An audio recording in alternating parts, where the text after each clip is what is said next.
있습니다. 이제 진설병을 또 갱신하는데요. 진설병은 7번 체질을 거친 12덩어리의 이 떡입니다. 성소의 북쪽 떡상이 두 줄로 배열을 하고요. 그핫 자손을 통해서 성전 안에서 이제 전수가 됐었습니다.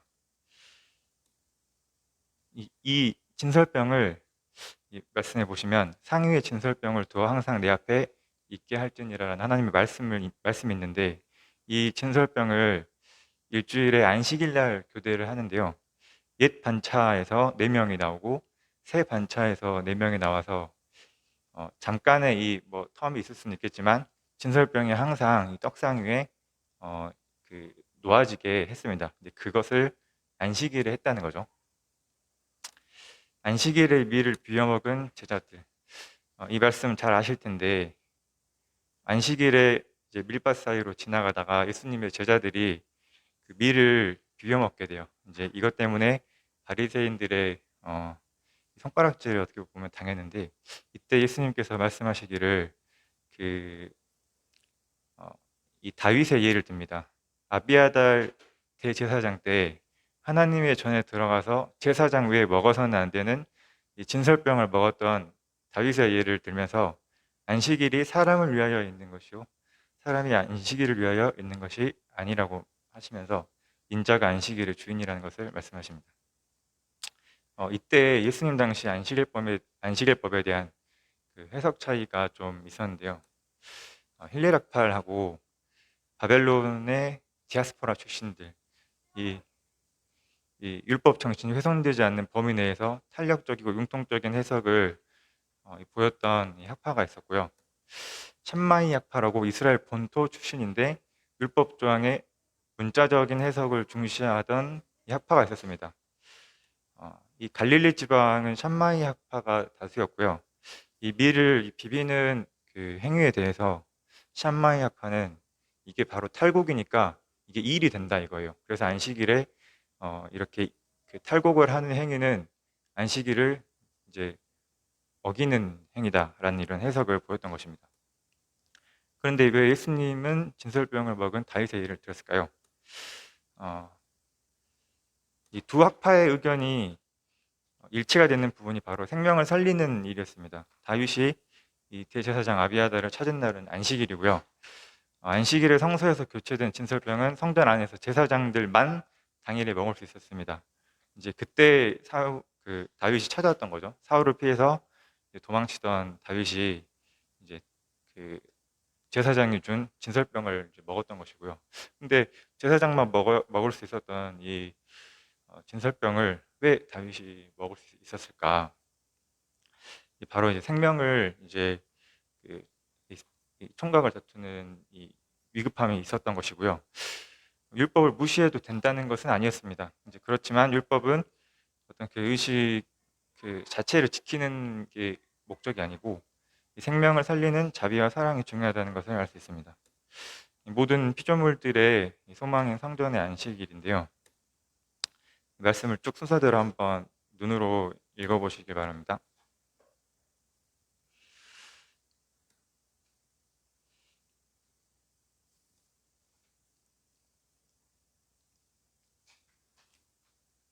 다 읽으셨나요?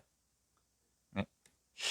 안식일은 하나님께서 천지를 창조하시고 마지막 날 쉬었던 것부터 시작했습니다. 그래서 율법의 주어지기 전부터 존재했었고요. 하나님이 애굽에서 이스라엘 건지시면서 안식일을 회복시키셨습니다. 그리고 안식일을 이 율법으로 명하셨고 지키라고 하셨지만 그것이 단순하게 어떤 무거운 짐이 되는 게 아니라 존귀하고 즐거운 선물이었습니다. 안식일에는 아침에 번제를 한번 드리고 저녁에 어린 양으로 번제를 드리는데요. 그럴 때 모세의 노래와 어린 양의 노래를 불렀습니다. 예수님께서 직접 말씀하셨던 것처럼 안식일의 주인이 되셨고요. 그리고 생명을 살리기 위해서 이 땅에 오셨습니다.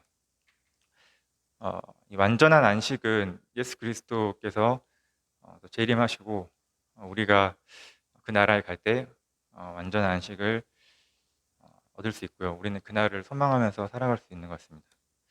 이제 이건 좀 번외인데요. 이것도 책에는 나와 있는 부분이에요. 여호야다가 왜 안식일에 쿠데타를 일으켰을까? 보시면 이 남 그 아달랴 남유다 아달랴 여왕 통치 시기입니다. 이 아달랴 여왕은 북이스라엘 위에 보면은 7번 7대 왕 아합 왕의 딸이었는데요.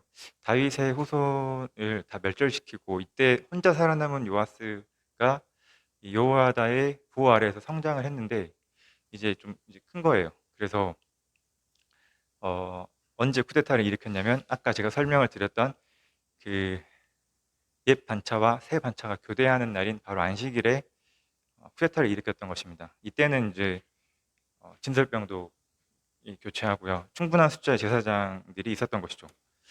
그래서 이 여호와의 성전에 있는 다윗 왕의 창과 방패를 백부장들에게 줬습니다. 제사장들이요. 현재 이스라엘의 안식일은 샤바트라고 하는데요. 잘 아시다시피 금요일 저녁 해질 때부터 토요일 해질 때까지입니다. 하루의 개념이 저녁부터 시작하시는 건 이제 아시는 것이니까요. 그래서 이날은 이제 샤밧 샬롬이라고 인사를 서로 한다고 합니다. 평안한 안식일이다 이렇게 합니다. 여러분들이 잘 아시는 것처럼 금요일 한 점심 때쯤 되면은 이제 다 뭐 퇴근도 하고 이제 일정들이 그 마무리가 되고 이제 모든 식당이나 상점도 다 문 닫고 대중교통도 올스탑 된다고 합니다. 이제는 전통 유대인 복장을 이제 입고요. 불 피우는 행동이 아까 맨 처음에 보셨던 것처럼 초소에서도 하지 말라고 했기 때문에 뭐 자동차 시동 가는 것, 또 요리하는 것, 엘리베이터 버튼을 누르는 것, 냉장고 문을 여는 것, 저희들이 상상할 수 있는 그 이상의 것들을 엄격하게 어, 지키면서 안식일을 보내고 있습니다. 그래서 이렇게 미리 해놓고요. 안식일이 이제 금요일 저녁부터 토요일, 그래서 보통 토요일이라고도 말하는데 일요일로 왜 바뀌었을까? 이제 이때 콘스탄티누스 1세 때 이제 바뀌었다고 하는데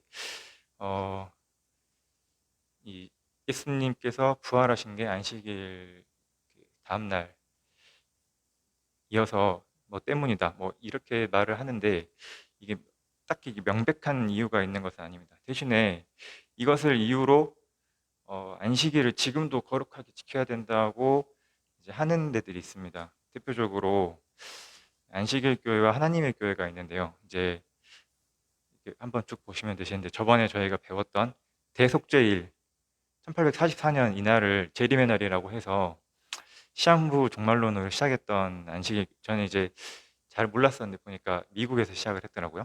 그래서 이 안식일을 이렇게 지켜야 된다는 교회가 있고요. 하나님의 교회도 안식일을 거룩하게 지켜야 된다고 해서 토요일에 예배를 이제 지금 드리고 있어요. 이건 참고하시면 되실 것 같습니다. 감사합니다.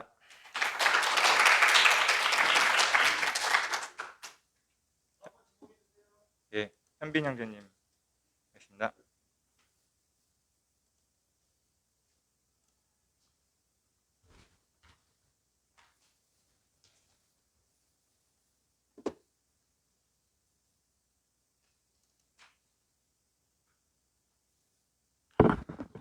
네, 안녕하세요.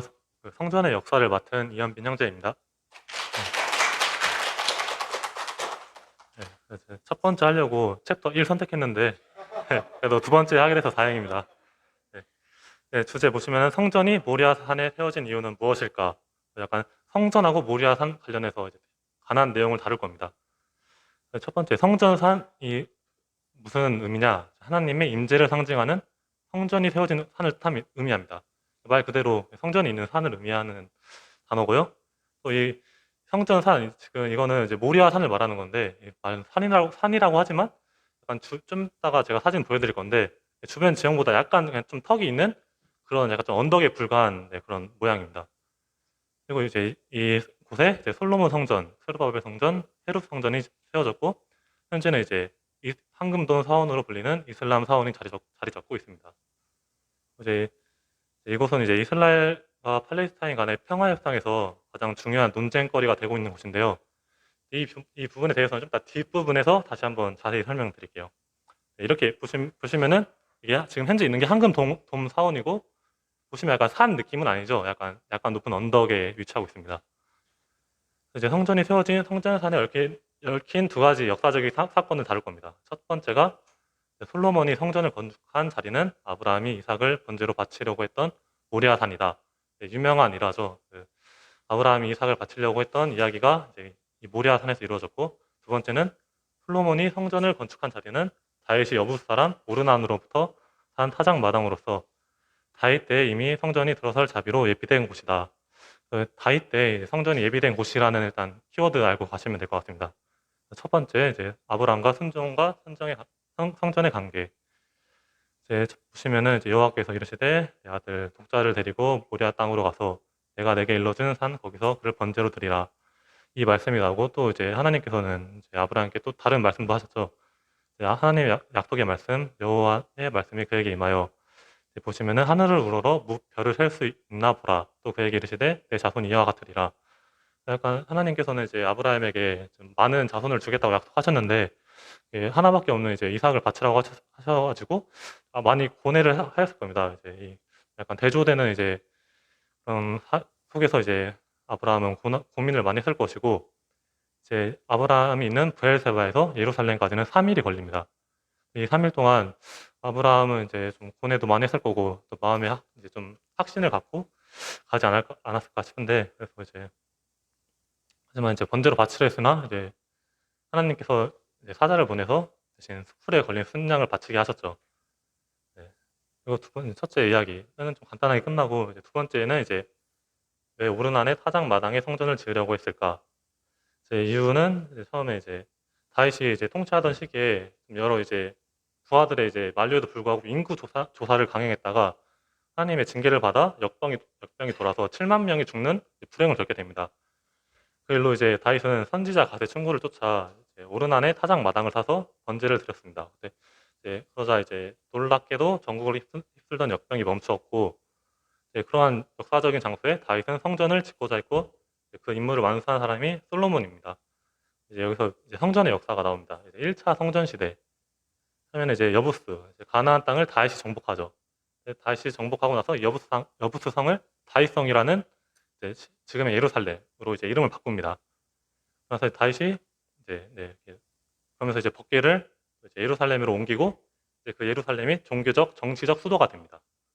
그다음에 이제 원래 그 타작 마당에 있던 바알 신전을 파괴하고 이제 그 자리에 솔로몬이 7년 공사 끝에 성전을 완성하게 되죠. 그리고 이제 바벨론 느부갓네살 왕에 의해 유다가 멸망하고 솔로몬 성전이 파괴가 됩니다. 이때가 이제 기원전 586년으로 1차 성전이 이렇게 막을 내리게 됩니다. 파괴돼가지고 막이 내리게 되고 이제 2차 성전 시대로 갑니다. 2차 성전 시대는 바벨론 포로 생활을 거쳐 페르시아의 통치로 넘어가게 되면서 유대인들이 이제 다시 본토의 귀환이 허락되게 됩니다. 이렇게 되면서 이제 모리아산에 다시 스룹바벨이 성전을 세우게 되었는데 이 스룹바벨은 이제 기존 이제 솔로몬 성전보다는 조금 더 보잘것없고 초라하게 지어가지고 이제 많은 유대인들이 좀 탄식을 했던 그런 이야기가 있습니다. 그리고 나서 이제 헤롯의 성전 중축. 헤롯 왕이 이제 자기 왕권을 잡고서 성전을 짓게 되었는데 이는 약간 이제 당시 이제 지역 출신으로 좀 무시받던 헤롯이 이제 유대인들의 한심을 사기 위해서 성전을 되게 약간 좀 근사하게 주었다고 이런 말을 하고 있습니다. 그리고 이렇게 보시면은 처음에 솔로몬 성전 좀 약간 중간 단계에다가 슬룹바벨은 좀 많이 화하고 그다음 헤롯 때 이제 다시 멋지게 지었죠. 그리고 이제 예수님의 예언대로 그리고 헬롯 성전은 이제 예수님께서 되게 부패한 약간 타락한 그런 성전을 보시고 붕괴하시고 깨끗게 하신 사건이 일어난 곳이 헤롯 성전입니다. 그다음에 이제 예수님 예언하신 대로 이제 기원 후 70년 로마 장군 디도에 의해 헤롯 성전이 파괴가 됩니다. 그다음에 이제 이슬람 전사들이 예루살렘을 점령하고 7세기 말 이슬람 사원이 세워지게 됩니다. 이렇게 세워지게 되는데 제가 여기서 좀 궁금했던 점이 이제 예수님께서 예언으로 이제 성전을 폐하시고 그때가 아까 70년이라 했잖아요. 근데 지금 2021년까지 2000년 가까이 지나는 와중에 성전이 다시 세워지지 않고 아직까지도 그 자리에는 이슬람 사원이 남아 있습니다. 그래서 약간 왜 다시 세우지 않으셨을까 이런 생각을 했는데 제가 좀 글을 읽던 와중에 이제 이슬람 이제 주님께서 오시고 저희가 이제 성령님이 오시는 거룩한 성전이 되었잖아요, 저희 몸이. 그 뒤로 이제 예수님께서 성전을 필요로 하지 않으시고, 그래서 이제 않으시기 때문에 성전을 더 이상 짓지 않은 게 아닌가 싶습니다. 오늘 말씀 시간에도 형제님께서 말씀해 주셨는데, 또 이제 성전이 지어진다면은 거기에 적그리스도가 온다고 했잖아요. 약간 그런 이야기도 약간 이런 성전이 필요 없는 이유가 아닐까 하는, 네, 그런 근거가 된다고 생각을 합니다. 네, 이렇게, 네, 발표를 마치겠습니다. 감사합니다.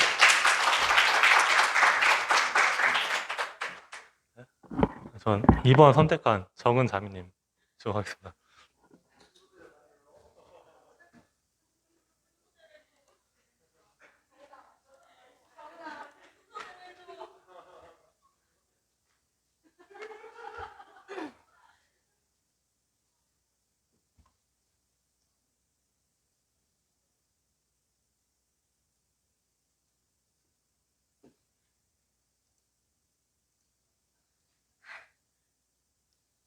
지성소로 향하는 10단계의 거룩한 장소를 발표할 이정은 장님입니다.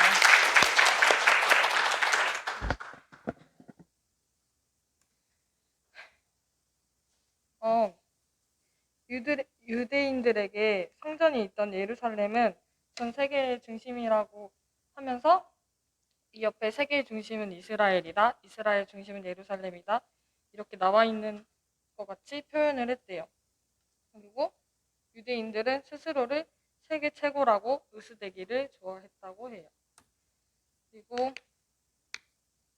예루살렘은 율법이 선포되고 여호와의 말씀이 나오는 전 세계의 중심, 하나님이 기뻐하시는 흑시바요 훌라이기 때문에 유대인들의 경우에 그냥 단순한 민족 우월주의로 볼 수 없는 성경적 근거들이 있어서 유대인들이 더 으스대는 것 같다고 나와 있었어요. 그리고 유대 문헌 미수나에 하나님의 임재가 있는 시온산으로 향하는 10단계가 묘사되어 있었는데요. 1단계는 이스라엘 땅, 성전에 바치는 첫 열매는 성지 이스라엘에서 수확된 농산물만 바칠 수 있었기 때문에 디아스포라 유대인들보다 성지 이스라엘에 사는 유대인들이 더 많은 복을 누렸다고 해요. 유대인들의 이런 사고는 하나님께 드릴 수 있는 것이 복이요 특권임을 보여줍니다. 그리고 예루살렘 건축물은 거리에 쓰레기를 버릴 수 있는 돌출된 발코니가 없었대요. 그리고 성전에서 보이는 곳에는 공중 화장실을 둘 수 없었는데 이거는 성전이 있는 거룩한 도시인 예루살렘의 차별성을 부여한 것이라고 해요. 그리고 3단계 헤롯 성전산.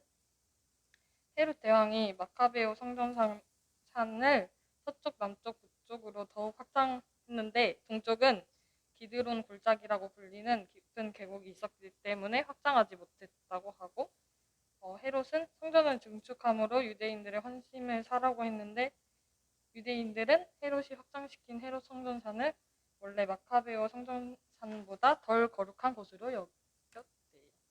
여기 보이시나요?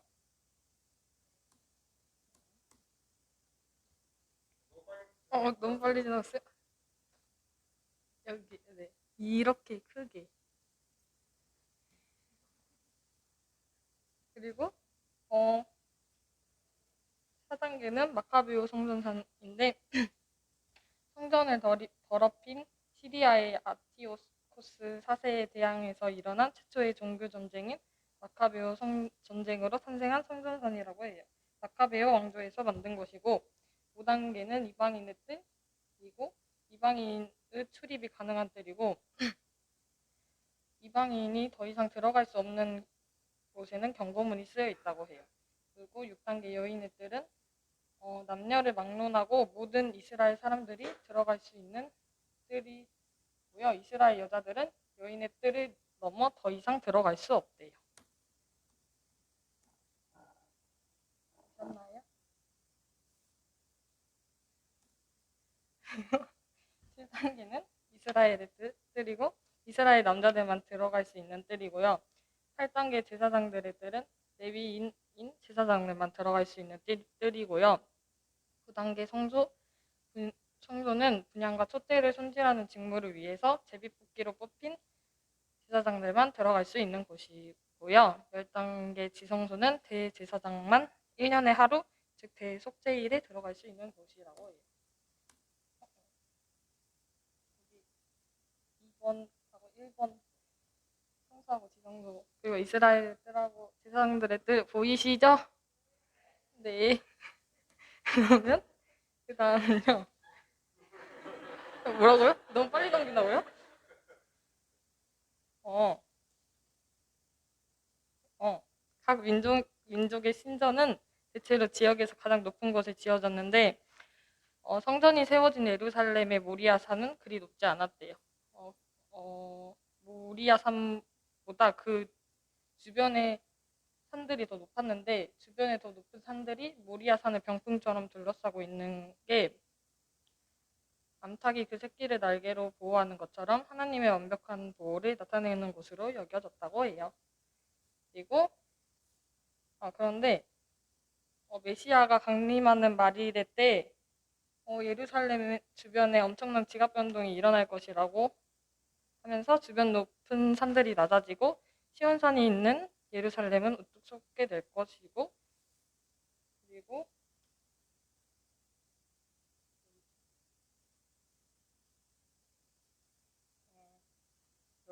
열반 여기 잘못 썼네요.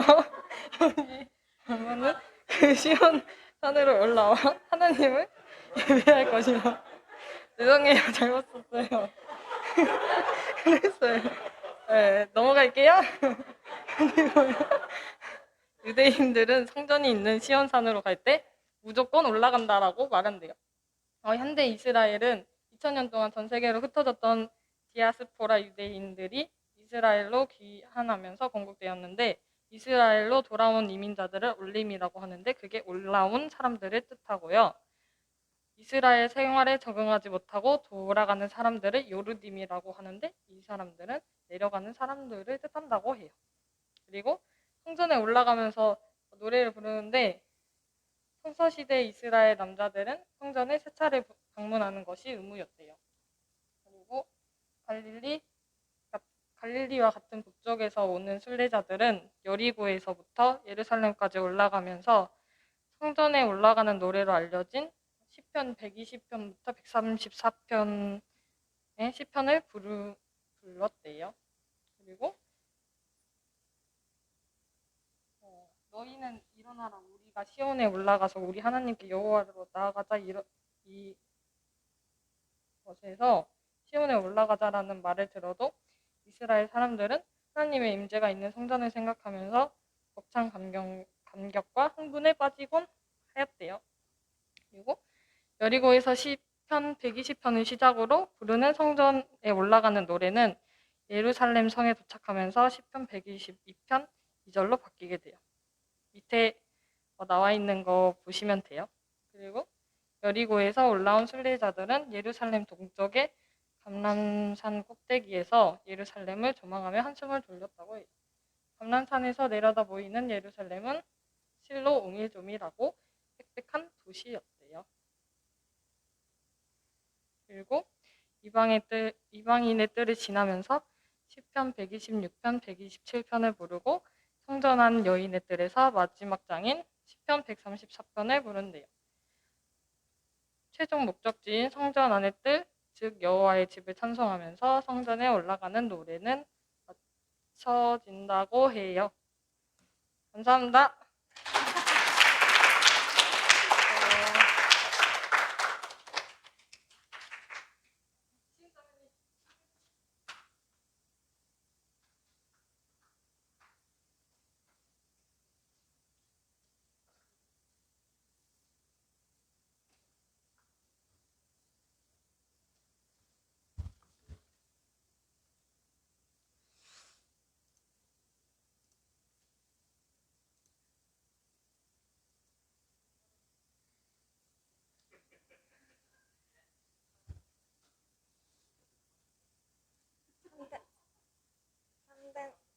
참된 성전이란 과연 무엇일까 발표를 맡은 위시은입니다. 성전은 성경 성경에서 20회가량 하나님의 이름이 선포되는 곳이라고 언급했습니다. 바벨탑은 바벨 바벨탑은 사람의 이름을 높이려는 곳이었습니다. 이들은 부도덕하고 형제애가 사라진 홍수 세대와는 달리 겉으로는 하나로 뭉친 연합이었지만 탑 꼭대기를 하늘에 닿게 하여 자신들의 이름을 내걸려고 한 불강건한 연합이었습니다. 사람의 이름과 영광뿐인 바벨탑은 하나님께서 흩어버리셨습니다. 아브라함은 하나님의 이름을 높이는 사람이었습니다. 아브라함은 부르심을 받고 가나안 땅에 도착한 후 애굽에서 부자로 돌아온 후 아비멜렉과 조약을 맺은 후 하나님의 이름을 불렀습니다. 하나님의 이름을 불렀다는 말씀은 랍비의 주석에 제단에서 큰 소리로 하나님의 이름을 부르고 모든 인류에게 그분의 주권을 선포했다라고 해석했습니다.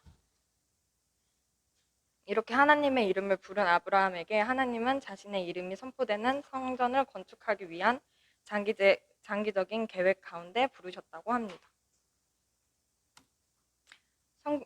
성전은 애굽 땅을 나온 지 480년 후에야 성전 공사를 착공했습니다. 성전이 솔로몬 시대에 건축될 수밖에 없었던 이유는 크게 세 가지가 있습니다. 첫 번째는 다윗 때에 부족했던 2%의 왕조의 평화적 계승이 있었다는 점이었습니다. 네 번째 아들인 솔로몬의 즉위까지 순탄하지 않았지만 장남은 다말을 범하는 죄악을 저질러 암살당하고 차남은 역모를 일으켜 죽고 삼남 또한 반역을 꾀해 죽어 모두 평정된 뒤 다윗의 뒤를 이어 솔로몬이 이스라엘의 3대 왕으로 평화적 계승이 이루어져 있습니다. 두 번째는 주변 이웃 국가들과 장기적인 평화 모두였다는 것입니다. 다윗의 정권은 주변국과 전쟁이 끊이지 않았지만 솔로몬 정권에서는 주변국을 조공 국가로 삼으며 장기적인 평화에 들어섰습니다. 세 번째는 솔로몬 제국의 부귀와 영화가 주변 이웃 국가들에게 널리 알려졌다는 것입니다. 솔로몬의 지혜와 막강한 군사력, 번창하는 경제력은 주변 스바, 애굽 땅 등 주변 국가에게 알려졌습니다. 솔로몬 성전은 열방에 하나님의 이름을 드러내며 이방인의 입을 통해 하나님의 이름을 찬송되는 상황을 세웠습니다. 네. 바벨탑 세대와 비교하여 종말에 이루어질 비전은 바벨탑 세대 사람들이 스스로 쌓은 탑을 중심으로 몰려들었던 것처럼 하나님이 사방으로 흩으신 열방은 마지막 때에 성전이 있는 예루살렘 중심으로 하나님의 이름을 드러내고 찬양하고자 다시 모일 것입니다. 바벨탑 세대의 사람들이 인류 문명을 위한 평지에 모였지만 말일에는 하나님의 이름을 드러내는 산지에 모여 여호와 하나님을 찬양할 것입니다. 감사합니다. 다음은 지혜자매님.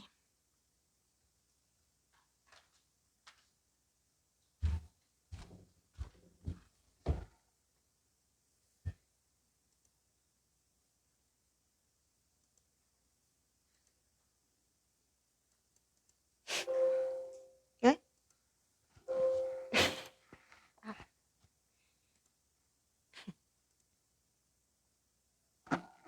안녕하세요. 간음이 의심되는 여인 나병 환자를 위한 정결례를 맡은 양재입니다.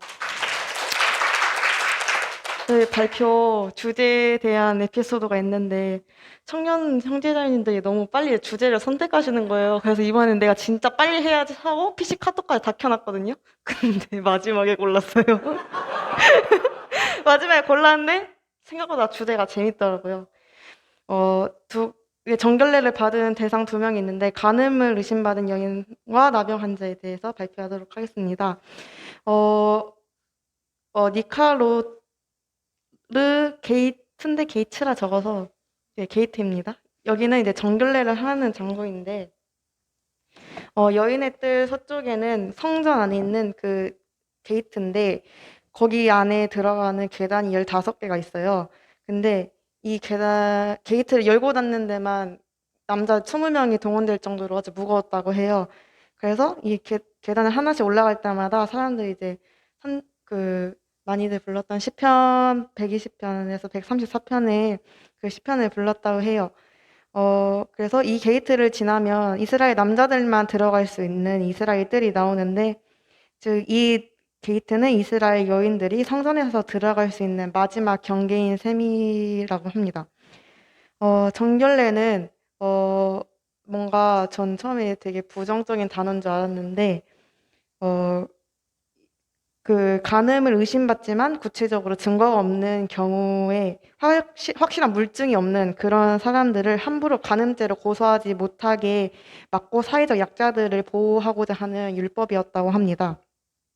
이때 의심을 받고 확증은 없는 사람은 정결례를 받고 이제 그 의심이 사라지지만 간음이 확정되면 돌에 맞는 그렇게 사망까지 이르는 그런 처벌이 있었다고 합니다. 정결례는 두 가지 단계가 있는데 첫 번째로 소재를 드려요. 근데 일반적으로 밀을 드리는데 이 사람들은 이제 의심을 받았기 때문에 오직 보리로만 그 소재를 드린대요. 밀을 드릴 때는 유향과 올리브를 첨가해서 드리는데 이 사람들은 가난한 자와 비참한 자의 실제적으로 식량이었던 그 보리만을 가지고 소재를 드렸고, 이제 제사장이 그 소재를 받고 제단으로 가서 요 앞에서 흔들고 소재 한 움큼을 제단에서 태웠다고 합니다. 두 번째로 저주의 쓴물을 마셔요. 이 저주의 쓴물은 제사장이 그릇에 물을 떠가지고 바닥 흙먼지를 섞는데요. 그럼 여인이 아멘 아멘 맹세를 해요. 그러면 저주문을 두루마리 다시 기록한 다음에 그 물을 여인이 마시도록 해요. 그러면 여인은 결백하는 거예요. 그래서 이게 자기는 간음을 하지 않았다라는 사실이 드러나면 아무런 해를 입지 않지만 이게 거짓이라고 드러나면 이 저주문의 글귀들이 그대로 그 여인에게 임한다고 합니다. 그래서 이러한 행위들은 오늘날로 말하자면 거짓말 탐지기와 같은 그런 도구로 사용됐다고 해요. 웬만한 강심장을 가진 여인들이 아니라면 이 성전에서 이렇게 맹세까지 하고 여호와의 이름을 부르면서 그렇게 거짓말을 못 하잖아요. 그래서 성전에서 여호와의 이름을 맹세한 이상 남편은 아내의 부정에 대한 의심을 완전히 해결할 수 있었다고 합니다. 여기에 대한 에피소드가 있는데 요셉의 아내 마리아가 관계를 맺지 않고 예수님을 임신하셨잖아요. 그 당시 지금 상황으로 이해할 수 없지만 그 당시로는 이해할 수 없는 상황뿐더러 이러한 이러한 환경이었기 때문에 되게 두 분 다 용감한 사람이었다고 볼 수 있어요. 왜냐하면 마리아는 자신이 관계를 하지 않았지만 임신을 했기 때문에 어떻게 보면 간음죄로 의심을 받을 수밖에 없는 상황이었고 그럼에도 불구하고 예수님의 말씀을 순종한 거잖아요. 요셉은 이러한 아내를 두고 고소를 할 수 있었지만 그 의인이었기 때문에 자신의 아내 마리아를 먼저 생각하고 이렇게 공적인 수치까지 내몰지 않았다고 합니다. 두 번째로 이제 나병 환자의 정결례인데 목재 챔버는 여인의 뜰 북동쪽에 있는 챔버로 번제단에서 태울 목재를 보관하던 방이래요. 여기서 주로 부정한 것과 접촉을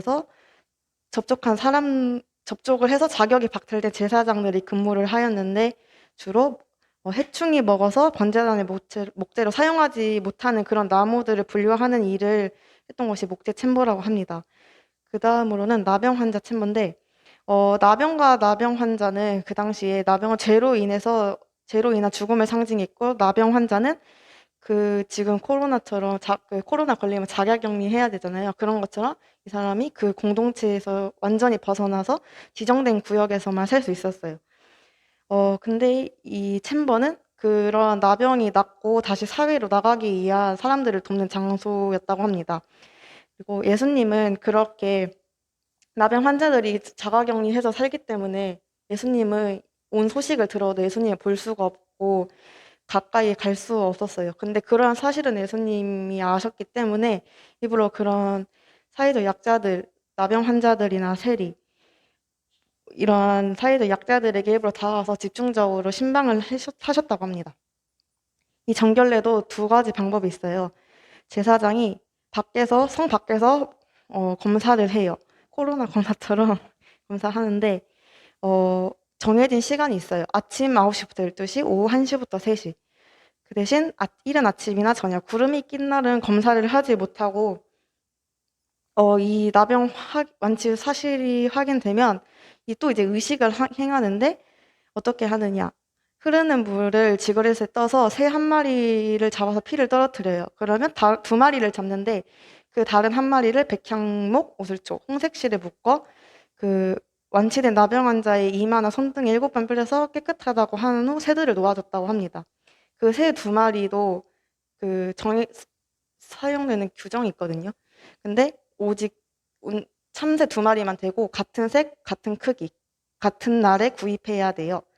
그래서 이렇게 완쾌된 환자는 성 밖에 있는 자신의 옷을 빨고 몸의 모든 털을 깎은 다음에 몸을 씻어요. 그리고 그 상태로 집에서 7일 동안 있는데 이제 둘째 단계를 이제 기다리는 거예요. 그래서 그 7째 날이 되면 다시 자신의 옷을 빨고 털을 깎고 그 챔버의 정결탕에서 자신의 몸을 씻어요. 이때 또 두 명의 제사장이 그 니카노르 게이트에서 그 어린 양들을 잡아서 한 명은 피를 그릇에 받고 한 명은 왼손에 피를 받아요.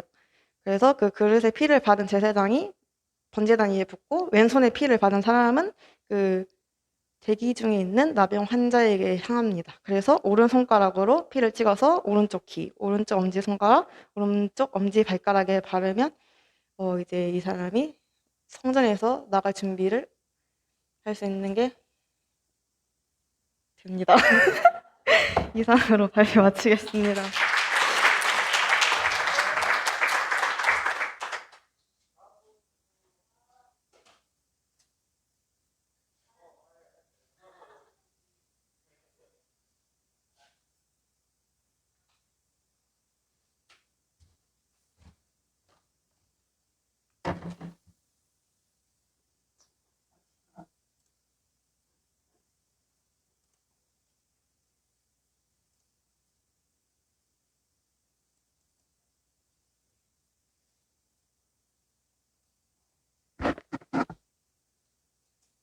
안녕하세요.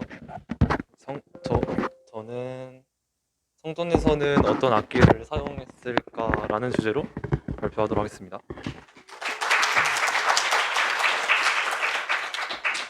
먼저 목차는 처음에 이제 이스라엘에서의 음악 개요, 이스라엘 사람들이 음악에 대해 어떠한 관점을 가지고 있었는지, 그리고 두 번째로는 성전에서 어떤 악기를 사용했나, 그리고 세 번째로는 성전 제사에서 부른 시편의 노래들이 있거든요. 그리고 네 번째로는 하늘의 새로운 성전에서 불릴 노래에 대해서 발표하도록 하겠습니다. 먼저 이스라엘에서 음악을 어떻게 되어 있냐, 두 가지가 있는데, 첫 번째 이제 하나님은 찬양을 좋아하신다라고 하세요. 왜냐하면 이제 유대 미드라시에 보면 이렇게 말이 나와 있거든요. 읽어드릴게요. 하나님은 노래를 너무 좋아해서 매일 새로운 천사 합창단을 만들어 새로운 노래를 부르게 하고 불러가게 한다. 하나님이 이스라엘의 노래를 들을 때마다 그는 하늘의 천사들을 초청해서 듣게 할 것이다. 이렇게 이스라엘 사람들은 하나님께서 찬양을 되게 좋아하신다고 생각을 해가지고 교회 음악 시대 때 많은 천재 작곡가들이 막 천상의 노래를 재현하려고 엄청난 노력을 했어요. 저희가 잘 알고 있는 바흐 같은 분도 이러한 미사곡 같은 거를 만들었죠. 네. 두 번째로는 천사들의 합창을 듣는 것은 복이다라고 생각해가지고, 근데 여기 지금 사사기 6장 돼 있잖아요. 근데 사실은 사사기가 아니라 이사야서인데 제가 사만 보고 바로 사사기를 써가지고 이사야서 6장입니다. 이제 이 세 가지 말씀 보시면 이제 하나님께 드리는 천사들의 찬양을 묘사하고 있어요. 근데 그 부분에서 되게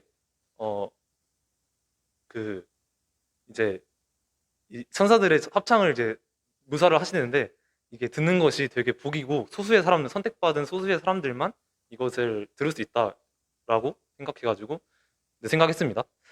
그리고 두 번째로는 이스라엘의 당시 음악의 특징인데요. 현대 서양 음악을 보시면 음악의 3요소 하면 리듬, 멜로디, 하모니로 구성이 되어 있잖아요.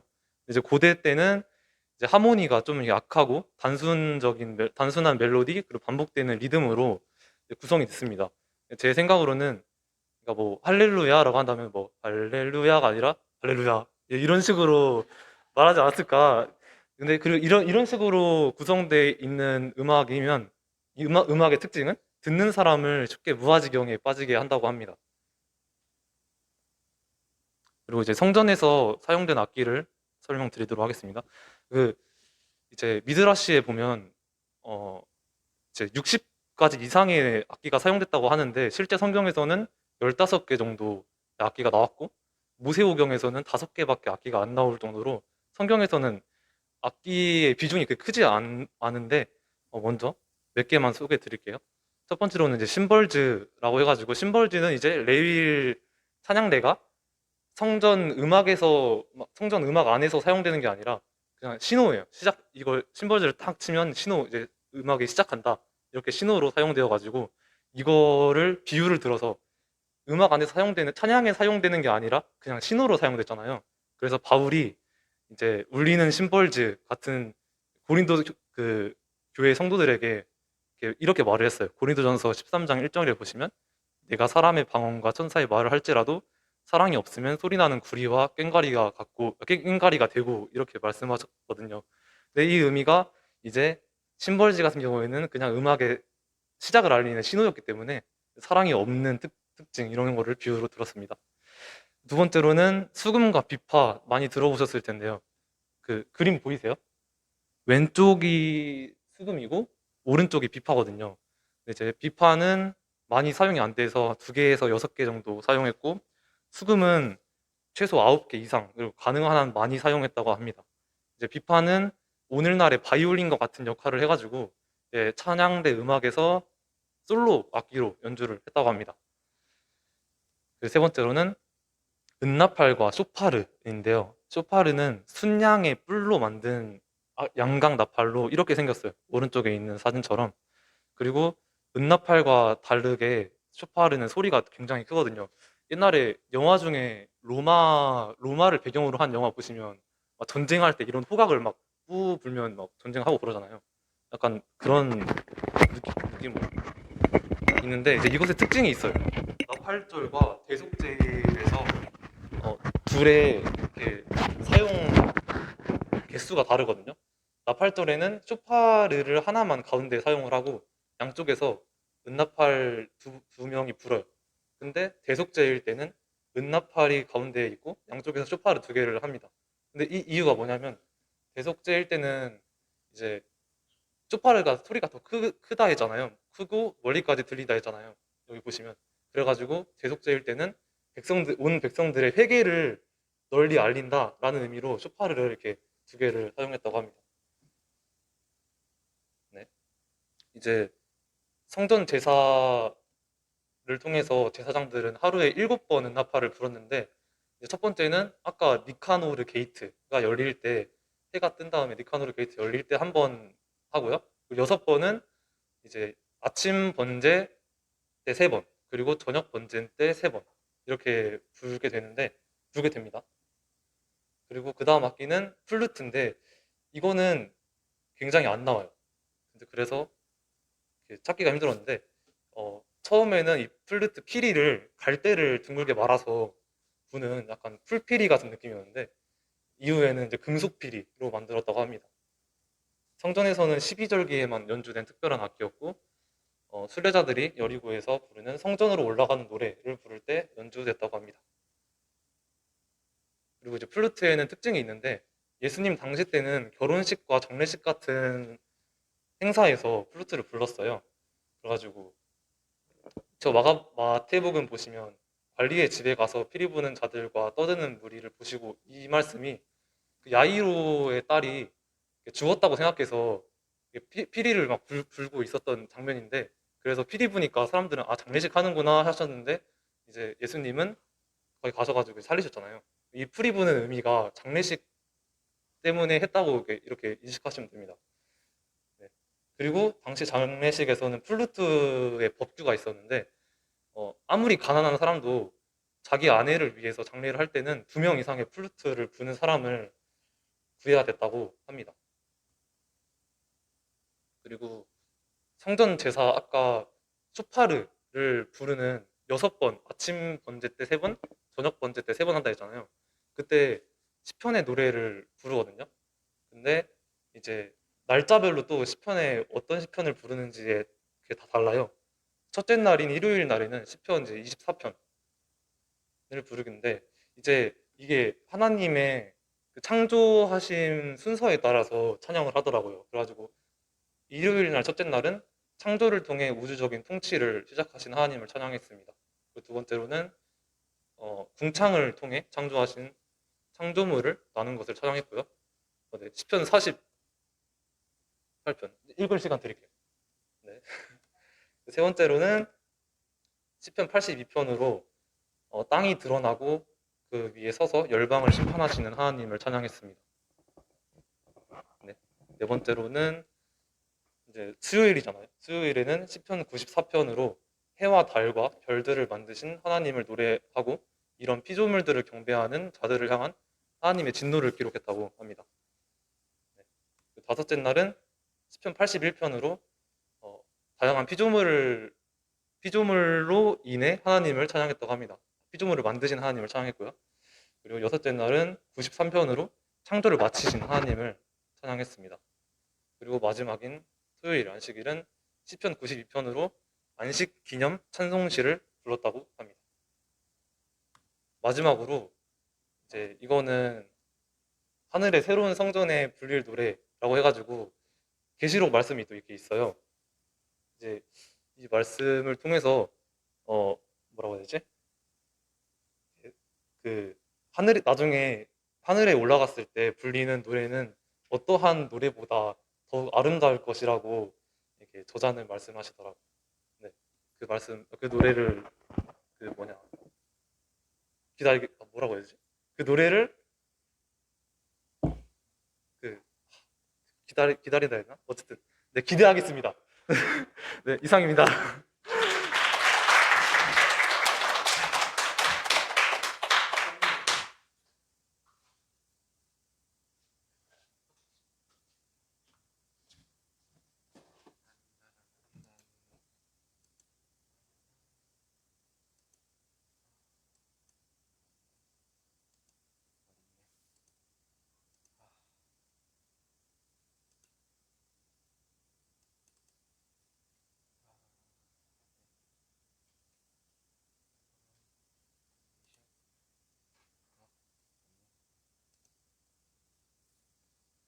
네, 발표 시작하겠습니다. 제가 준비를 하면서 웬만하면 안 하고 안 하고 안 하려고 했는데 자꾸 글을 계속 쑤셔 넣는 습관이 있어가지고 네, 일단은 읽기식으로 빨리 끝낼게요. 한 3분 컷이라서 네, 먼저 한나의 기도입니다. 이제 성전에서 드리는 공적인 기도의 전신이라고 할 수 있는 게 한나가 대표적인 예래요. 이제 한나는 이제 남편인 엘가나와 함께 기도를 드렸는데 이제 한나는 이제 자식이 없고 이제 엘가나의 사랑을 받음으로 또 다른 아내인 자식이 많은 분인나에게 많은 괴로움을 받게 됐어요. 그래가지고 이제 한나의 기도와 서원으로 이 다윗을 왕으로 세운 국가 권력급인 제사장 사무엘이 출연을 하게 됩니다. 네, 그 다음 기도의 변질입니다. 희생제사와 함께 드리던 성전에서 공적인 기도는 이제 이사야 시대에 상당히 발전되고 다양화되어서 이제 북왕국이 멸망했고 남유다 또는 아수리 위협에서 자유로울 수 없었기에 수많은 기도문이 이제 기도문으로 심리적인 위안을 얻으려고 했다고 합니다. 네, 요절이고요. 네, 바벨론에 의해 남유다가 멸망하고 성전이 무너지자 이제 디아스포라 유대인의 사회를 중심으로 회당에 이제 보급되고 이제 이와 같이 공적인 기도문이 더욱 보편화되고 오늘날 주일 예배 대표 기도라는 것처럼 예배의 특정한 시간에 감사 기도를 드리는 시간이 따로 있었고 느헤미야가 마따냐에게 감사 기도하는 시간을 맡겼다고 합니다. 저희는 이제 제사장의 직분으로 이제 누구나 다 감사 기도할 수 있죠. 유절이고요. 이제 이후 말라기부터 이제 신구약 중간기에 이제 기도가 이제 자기 의를 드러내는 어떠한 수단으로 변질되었고 복음서에 나타나는 예수님은 이제 바리새인들의 외식적인 기도에 책망하셨습니다. 바리새인들이 이제 자기의 랍비를 세우고 그들의 리더인 랍비가 제시하는 공동의 기도문을 함께 암송했고요. 세례요한도 제자들의 기도를 가르쳤고 이제 제자들도 그것을 보고 예수님에게 기도를 가르쳐 달라고 한 겁니다. 네, 요절이었고요. 이제 성전의 기도는 이제 아침과 저녁으로 매일 드린 상번제인데 특히 분향제사는 이제 하나님을 경외하는 많은 예배자들이 기도의 장소인 여인의 뜰로 불러 모으고 이제 바리새인과 세리의 기도가 이루어진 배경이 이제 성전이며 이제 바리새인과 세리는 이제 희생제사를 드리러 간 것이 아니라 기도하러 성전에 올라갔다고 합니다. 네, 요절이었고요. 이제 굳이 성전에 오지 않더라도 이스라엘 중에 가는 경건한 유대인들은 성전에 있는 예루살렘에 손을 들고 이제 기도에 동참했으며 바벨론으로 포로서 잡혀갈 때 이제 창문을 열고 그 예루살렘 있는 쪽을 향해서 기도를 했다고 합니다. 네, 다니엘이 이제 다리오의 왕의 조서를 통해서 어느 신에게든지 경배하는 자는 사저굴로 쳐넣을 것이라는 것을 알고도 매일같이 습관을 쫓아 이제 기도를 하게 돼가지고 그걸 적발되고 이제 사자굴에 들어갔지만 이제 하나님이 사자들의 입을 막으시고 구원하셨죠. 이거는 그냥 제가 이거 보면서 그냥 넣었습니다. 한 가사가 떠올라서 무릎으로 전진하는 성도는 결코 후퇴하지 않는다. 네. 네, 이제 기도 시간이고요. 성전에서 이제 아침과 저녁으로 분향 제사를 드리던 시간은 각각 아침 9시와 오후 3시였다고 합니다. 경건한 유대인들은 이 시간에 맞춰 예루살렘을 향하여 이제 손을 펴고 이제 기도를 했겠죠. 힘썼으며 그리고 오순절 성령 강림에도 제자들은 이제 아침 번제 시간에 분향 제사에 맞춰 기도를 하고 있었다고 합니다. 새벽 6시를 영시로 계산하는 성서시대 계산법을 기준으로 보면 여기에서 나오는 3시는 지금의 아침 9시라고 합니다. 네, 요절이었고요. 베드로와 요한이 이제 성전 임무로 이제 매일 출근을 하는데 한 안징뱅이를 고쳐준 것도 바로 이제 저녁 반제의 분향제사의 시간에 맞춰서 기도하러 성전에 올라갈 때 이루어졌다고 합니다. 그러면 오후 3시겠죠? 네, 이러한 기도 습관은 유대인의 하나님을 경외하는 이방인들에게도 적용이 되었고요. 그 로마인의 백부장인 고넬료가 오후 3시에 맞추어 기도를 한 것이었습니다. 네, 고넬료의 기도를 이제 하나님께서 들으시고 베드로와 연결시켜 주시고 이제 베드로는 이제 12시에 이제 피장 시몬의 집에서 이제 지붕에서 기도를 하고 있었는데 이 시간이 이제 아침 번제와 저녁 번제 시간의 중간이었다고 합니다. 당시 이제 건강한 유대인들이 아침과 저녁 번제 2번 이외에 또 다른 시간을 정해서 3번의 기도를 했었는데 베드로는 예수님이 이제 올라가신 후에 초대교회 수장으로서 맡겨진 사명을 이제 기도로 감당했을 것입니다. 네, 요절이었고요. 이제 베드로가 이제 그때 비몽사몽한 가운데 이제 환상을 보게 됩니다. 네발달린 짐승 환상을 보고 베드로가 자신의 순결함을 지키고자 이제 했는데 하나님이 이제 베드로를 책망하시고 내가 깨끗한 것을 내가 더럽다고 말하지 말라 그렇게 하시고 이제 고넬료가 이제 백부장이 보낸 사람을 만나고 성령이 그를 보냈다고 문을 열라고 하셨습니다. 요절이었고요. 이제 고넬료의 이제 경건한 기도를 통해서 성령이 이방인에게 문을 열어주었고 베드로의 설교를 통해서 이방인들 역시 성령을 받을 수 있게 되었습니다. 네, 기도의 힘은 성령을 움직이게 한다. 네, 이상 마치겠습니다.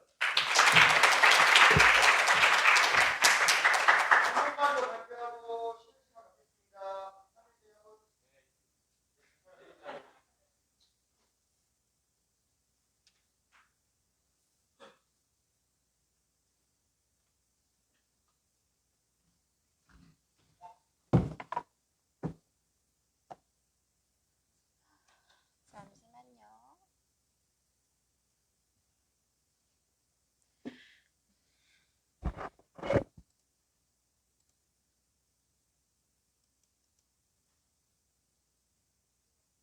귀엽죠?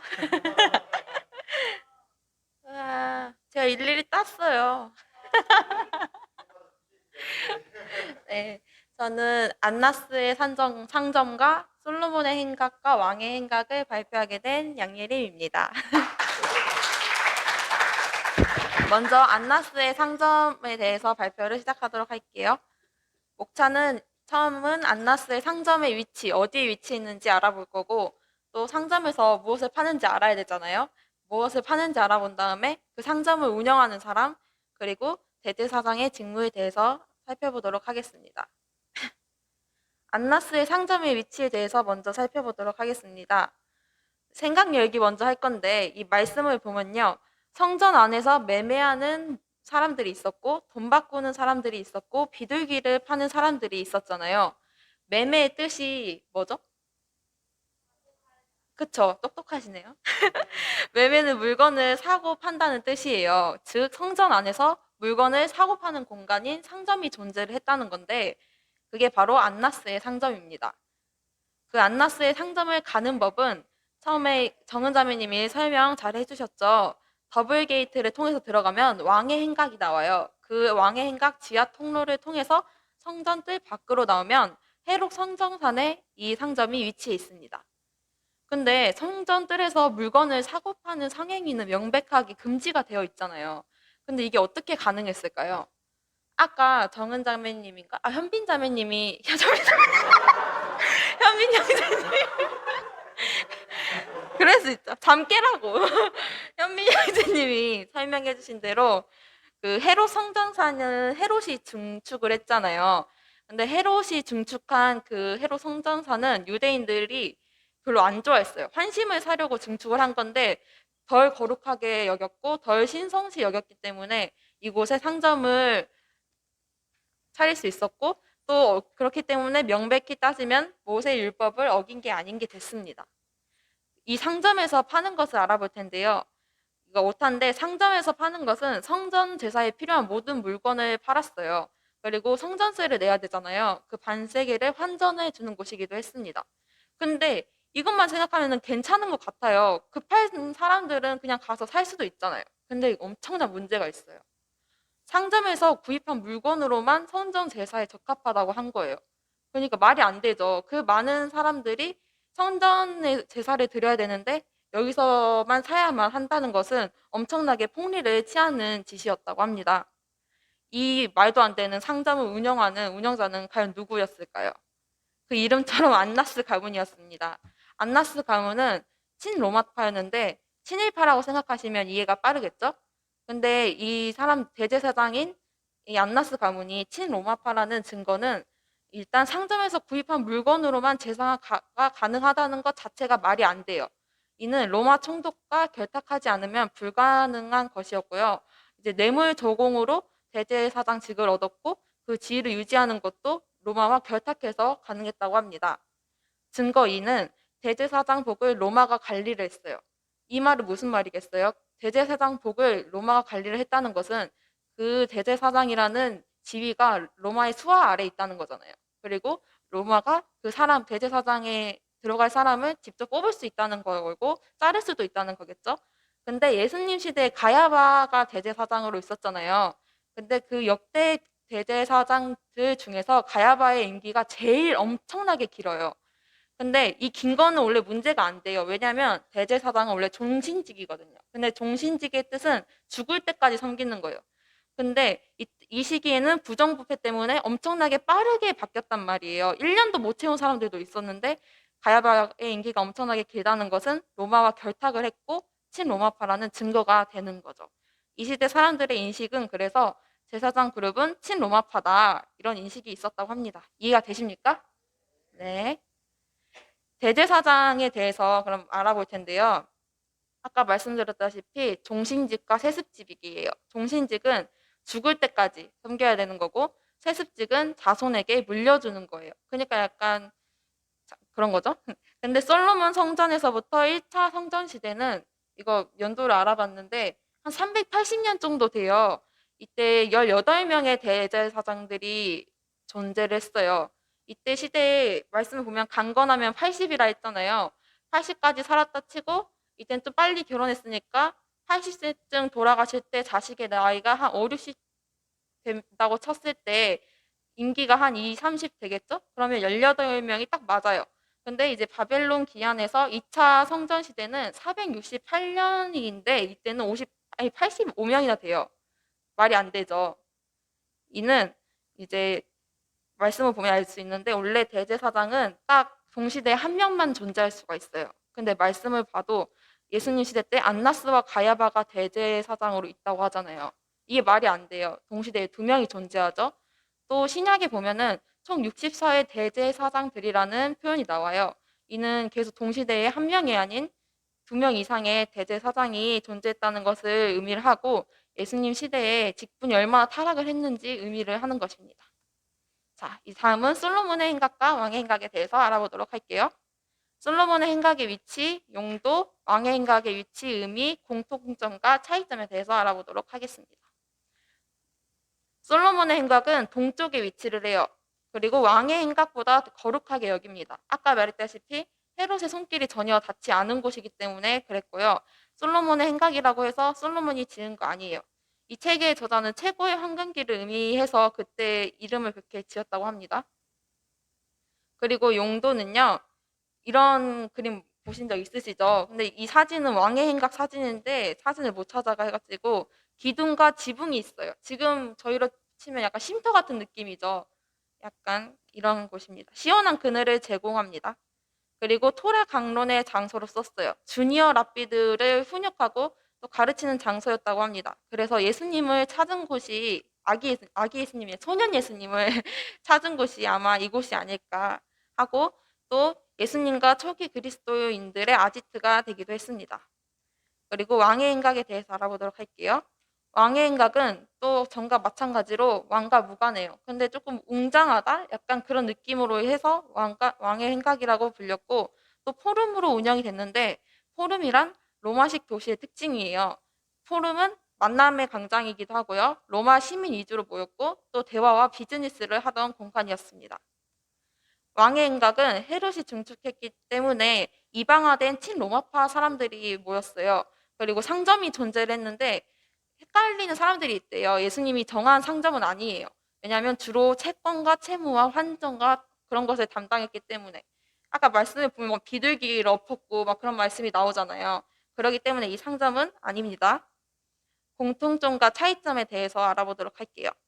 솔로몬의 행각과 왕의 행각은 공통점은 만남의 광장이라는 공통점이 있어요. 근데 모이는 사람에게서 엄청난 차이가 있는데 솔로몬의 행각은 아까 말했다시피 로마의 적대적인 유대 민족자나 종교주의자가 모였고 왕의 행각은 헤롯이 중축했기 때문에 이방화된 친로마파 사람들이 모였어요. 그리고 용도는 토라를 강론하고 쉬는 곳으로 쓰였고 한 곳은 비즈니스와 대화를 하는 데 쓰였다고 합니다. 이것은 책에 나온 부분인데 유대 지방과 갈릴리의 대립을 비유로 하셨어요.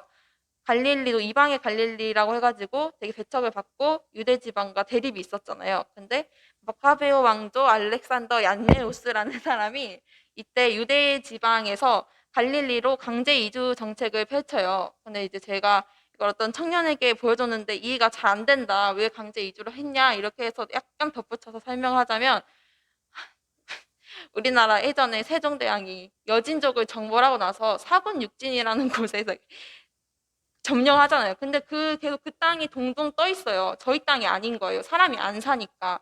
그래서 그 3인 정책을 펼치거든요. 이사를 보내요. 통합시키려고. 그런 거랑 똑같은 거예요. 합치려고 강제 이주 너무 둘이 안 맞으니까 강제 이주 정책을 펼치는데 그 결과는 아주 좋았습니다. 종교적 성향이 강한 유대인들 위주로 이사를 보냈어요. 그래가지고 예수님이 오시기 100년 전부터 새롭게 변화가 됐는데 민족적이고 되게 종교적으로 변화가 됐다고 합니다. 그래서 로마가 통치하고 난 후에 되게 봉기가 많이 일어났대요. 한 5번 정도 일어났는데 그 봉기를 주도하고 일어난 곳이 갈릴리 지방이라고 합니다. 그리고 오히려 랍비수가 가장 많고 오히려 예루살렘이 나중에는 수도다 보니까 더 이방화됐다고 합니다. 이상입니다.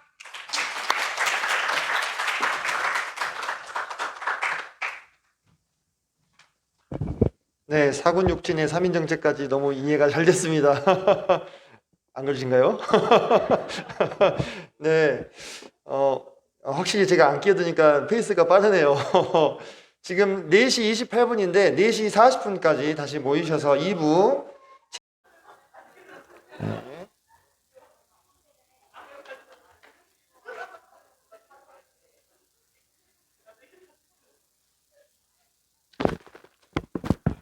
네, 성전의 하루 발표를 맡은 장아름이입니다.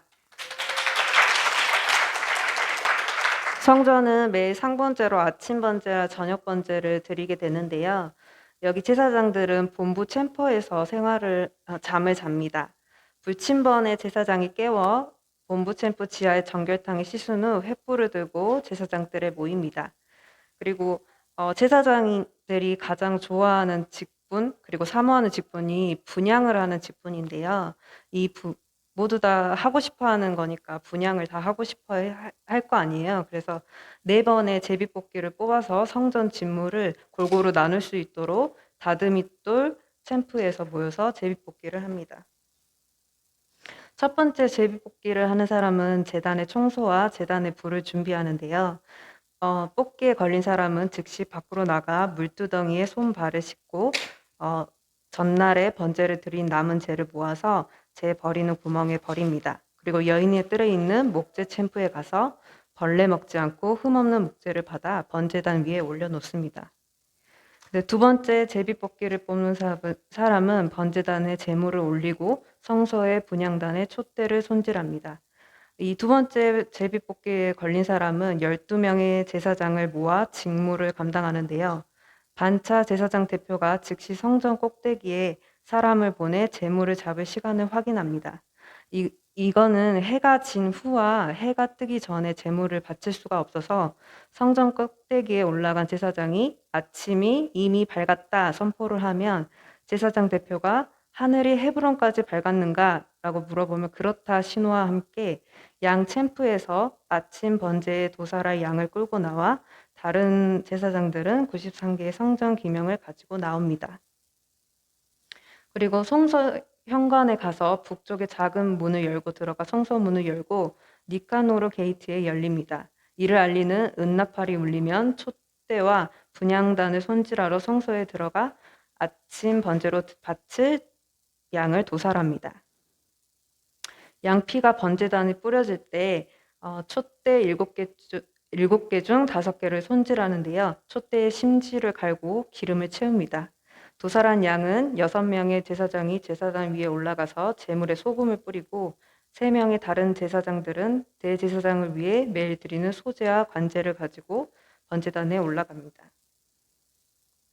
세 번째 제비뽑기에 하는 이는 분향을 하는 제사장을 뽑는데요. 다듬이돌 챔프에 모여서 10계명과 쉐마 이스라엘 기도문을 낭송 후 세 번째, 네 번째 제비뽑기를 진행합니다. 매일 번제에서 가장 거룩한 직무이기 때문에 이와 같이 하는데요.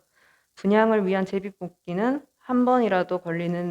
제비뽑기에 한 번이라도 걸린 제사장은 제외하고 진행됩니다. 아침에 1, 2, 4번 제비뽑기에 걸린 사람은 저녁 번제에도 동일하게 일을 하지만 분향을 뽑는 제비뽑기는 다시 시작합니다. 저녁 번제할 때 분향하는 역할이 되도록 많은 제사장들에게 돌아갈 수 있도록 배려를 하기 위해서인데요.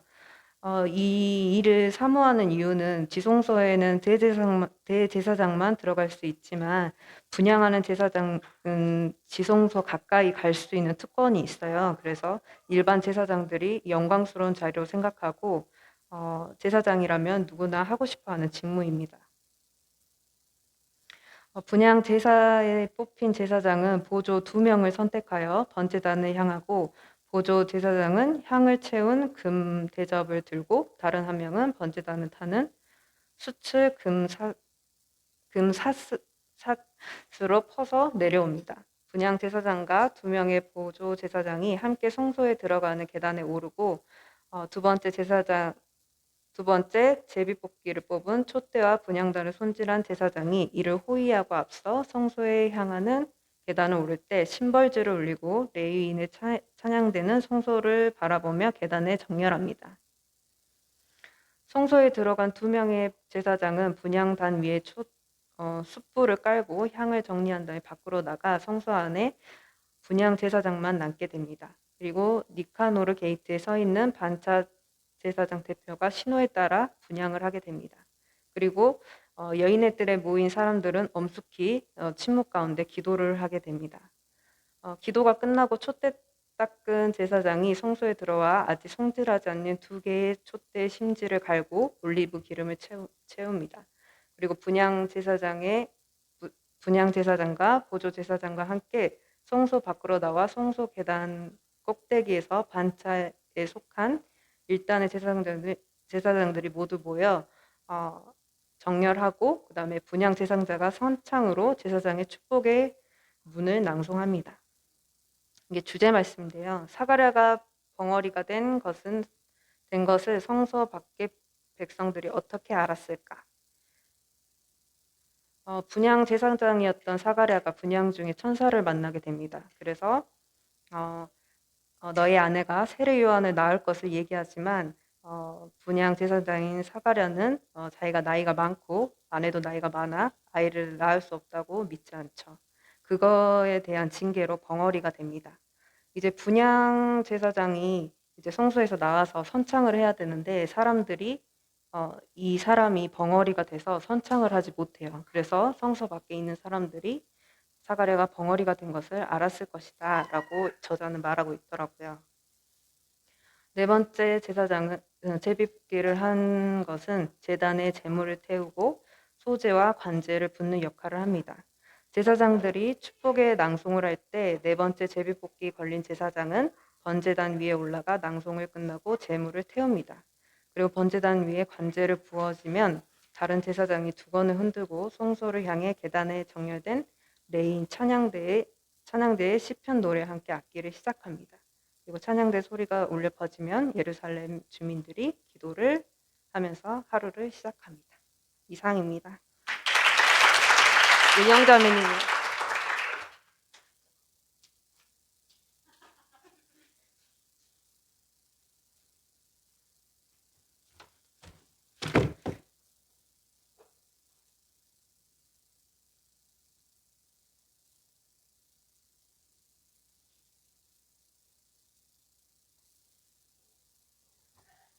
네, 그것이 알고 싶다 시작하겠습니다.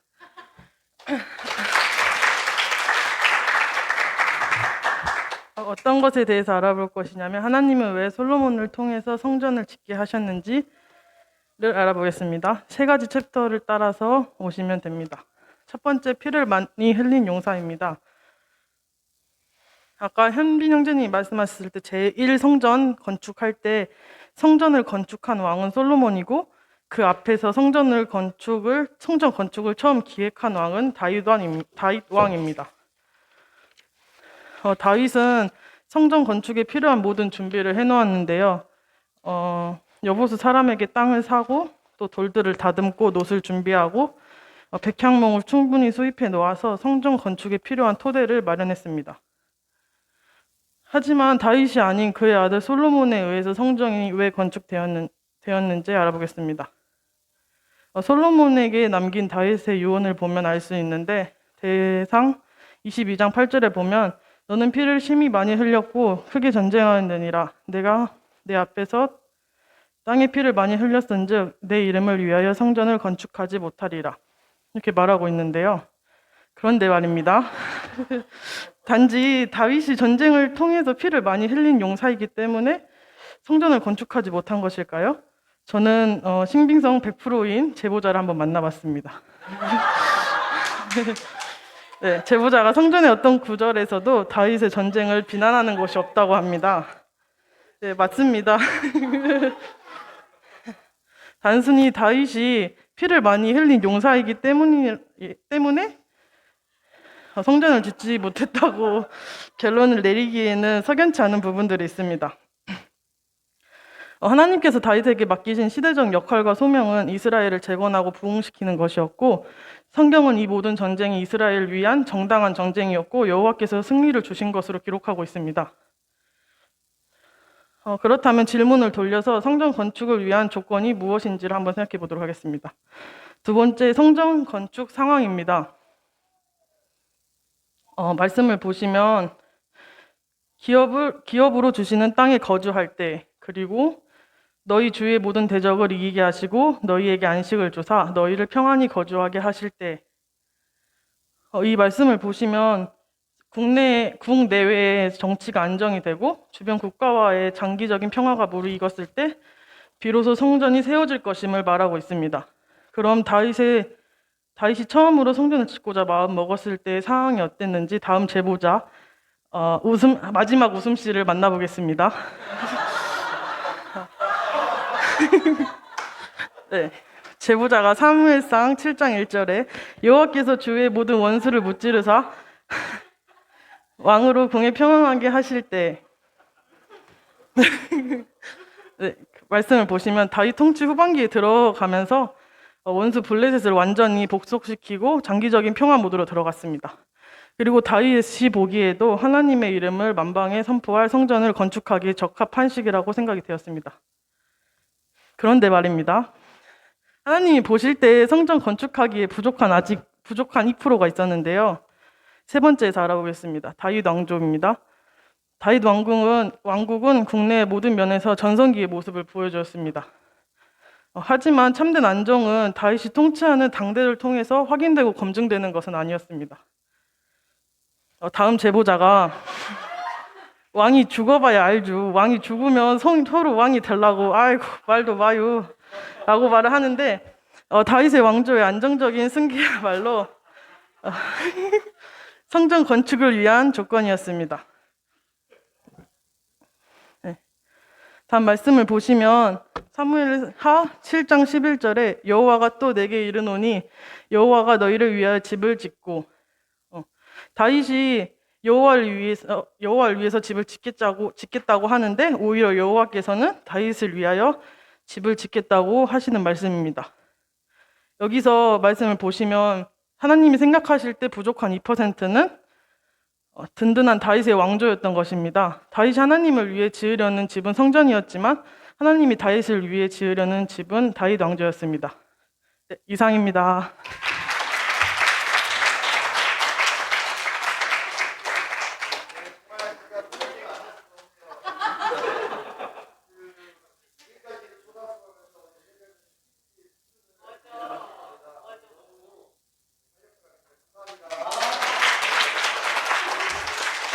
자, 다음 분 지목해 주세요, 원영자매님. 이제 남은 분이 여기. 네, 정영재님 나오세요.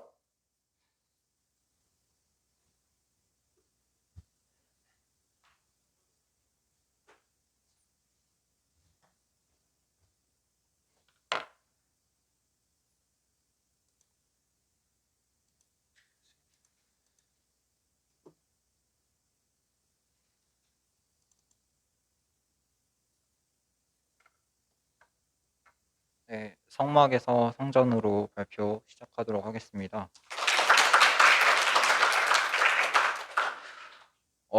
이스라엘 민족적 국가적 정체성을 만드는데 큰 기여를 한 사건은 출애굽과 시내산 계약이라고 할 수 있습니다. 근데 이 출애굽과 시내산 계약을 보시면 출애굽은 매일 쉐마 이스라엘을 2번 읽고 또 관련된 특별한 절기인 6월절이 있고 또 관련 계명들을 통해서 항상 기억하고 있는데 시내산 계약에 대해서는 이후로는 특별한 언급이 없습니다. 그러면 왜 언급이 없는 것일까요? 이 사건은 출애굽과 비교했을 때 상대적으로 중요하지 않은 것일까 한번 생각을 해보면 좋을 것 같습니다. 이 시내산이란 곳은 광야에서 양을 치던 모세에게 여호와께서 나타내셨던 곳이고 또 모세에게 개인적으로 나타나시고 이스라엘 민족에게 집단적으로 자신을 계시하신 곳이기도 합니다. 또 율법을 통해서 이스라엘이 하나님의 거룩한 백성으로 불리게 된 계약이 이루어진 곳이 바로 이 시내산입니다. 이 시내산 계약은 앞서 말씀드렸다시피 이스라엘 백성이 하나님의 거룩한 백성으로 불리게 된 매우 중요한 사건입니다. 그러면 왜 시내산 계약을 기념하라는 말씀이 없고 또 이와 관련된 절기가 없는 것일까요? 이는 시내산 계약을 시간과 역사를 초월하는 사건으로 이스라엘에 항상 기억되도록 하기 위함이었습니다. 이는 성막의 정체성과 관련이 있습니다.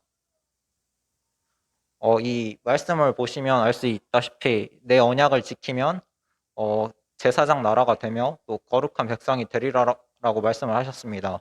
모세가 가져온 십계명과 이 구체적인 율법 조항에 대해서 이스라엘 백성들은 순종할 것을 약속하며 화목제를 드리면서 함께 먹고 마심으로써 하나님과 이스라엘의 계약이 체결되게 되었습니다. 이 시내산 계약을 맺고 나서 모세는 다시 시내산에 올라가서 40일 동안 성막과 관련된 계명과 또 제사장 제도에 대한 계시를 받고 또 율법과 십계명이 적힌 돌판을 받아옵니다. 하지만 이 과정에서 이스라엘 백성은 그 40일을 기다리지 못하고 금송아지 우상을 세워서 하나님과 맺은 계약을 파기했습니다. 그래서 돌아온 모세는 이 백성들을 치고 중보 기도를 통해서 계약을 다시 갱신하고 회개한 백성들은 성막 건축에 동참을 하였습니다. 이 시내산 계약 사건 요약인데 읽어 보시면 좋을 것 같습니다. 복습할 때 보시면 좋을 것 같습니다. 성막과 성전의 다음으로는 성막과 성전의 차이에 대해서 말씀을 드리겠습니다.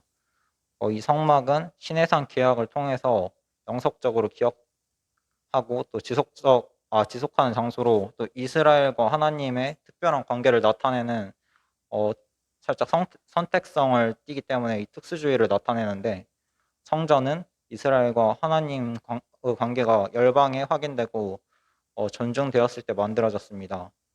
이는 여기서 성전에서는 이스라엘뿐만 아니라 열방도 예배가 허락되었기 때문에 이 성전은 보편주의를 나타낸다고 할 수 있습니다. 성막은 텐트 형태로 광야에서 아직 사회적 그리고 영적인 질서가 확립되기 전에 일시적으로 만들어졌지만 이 성전은 돌과 지붕과 벽으로 지어진 바이트 형태로 성막보다 3배 크며 약속의 땅에서 하나님의 공의가 이루어진 완벽한 사회를 만든 후에 지어진 게 이 성전이라고 할 수 있겠습니다. 성막에서 성전으로 바뀌는 이 과정을 통해서 하나님과의 관계는 더욱 끈끈해졌고 더욱 안정되고 사회 질서가 확립되었다고 생각을 하시면 좋을 것 같습니다. 관련돼서 법계위의 그룹과 체의 변화로 말씀을 하셨는데 이 그룹이라는 거는 케루빔이라고도 불리는데 이 법계위에 있는 이것을 성막 그룹이라고 합니다. 계약의 과도기였던 이 성막에서는 하나님을 이 그룹 위에 계신 분이라고 묘사를 하지만 계약의 완성기인 성전에서는 이 그룹이 지성소 바닥에 이렇게 안착해 있어서 더욱 안정하게 확립되어 있는 걸 확인할 수 있습니다. 그리고 이 법계의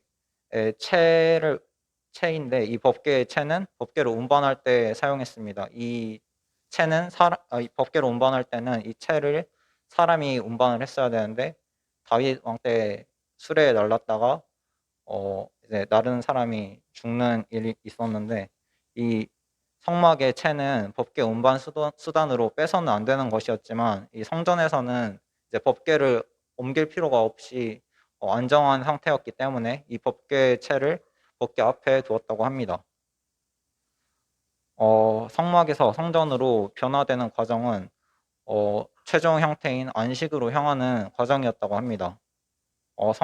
성전과 이 관련된 가장 핵심 개념은 안식이라고 하고 다윗 왕 때 앞서 말씀했다시피 다윗 왕 때 하나님의 도우심으로 주변 나라와 안식과 평화를 얻은 듯 했지만 이것은 일시적이었고 안식은 성전을 건축한 솔로몬 왕 때 이르러서 진정한 안식에 이르게 되었다고 합니다. 그래서 그는 평강의 사람이라는 의미로 이시메누아라고 불렸다고 합니다. 이상으로 성막에서 성전으로 발표 마치도록 하겠습니다.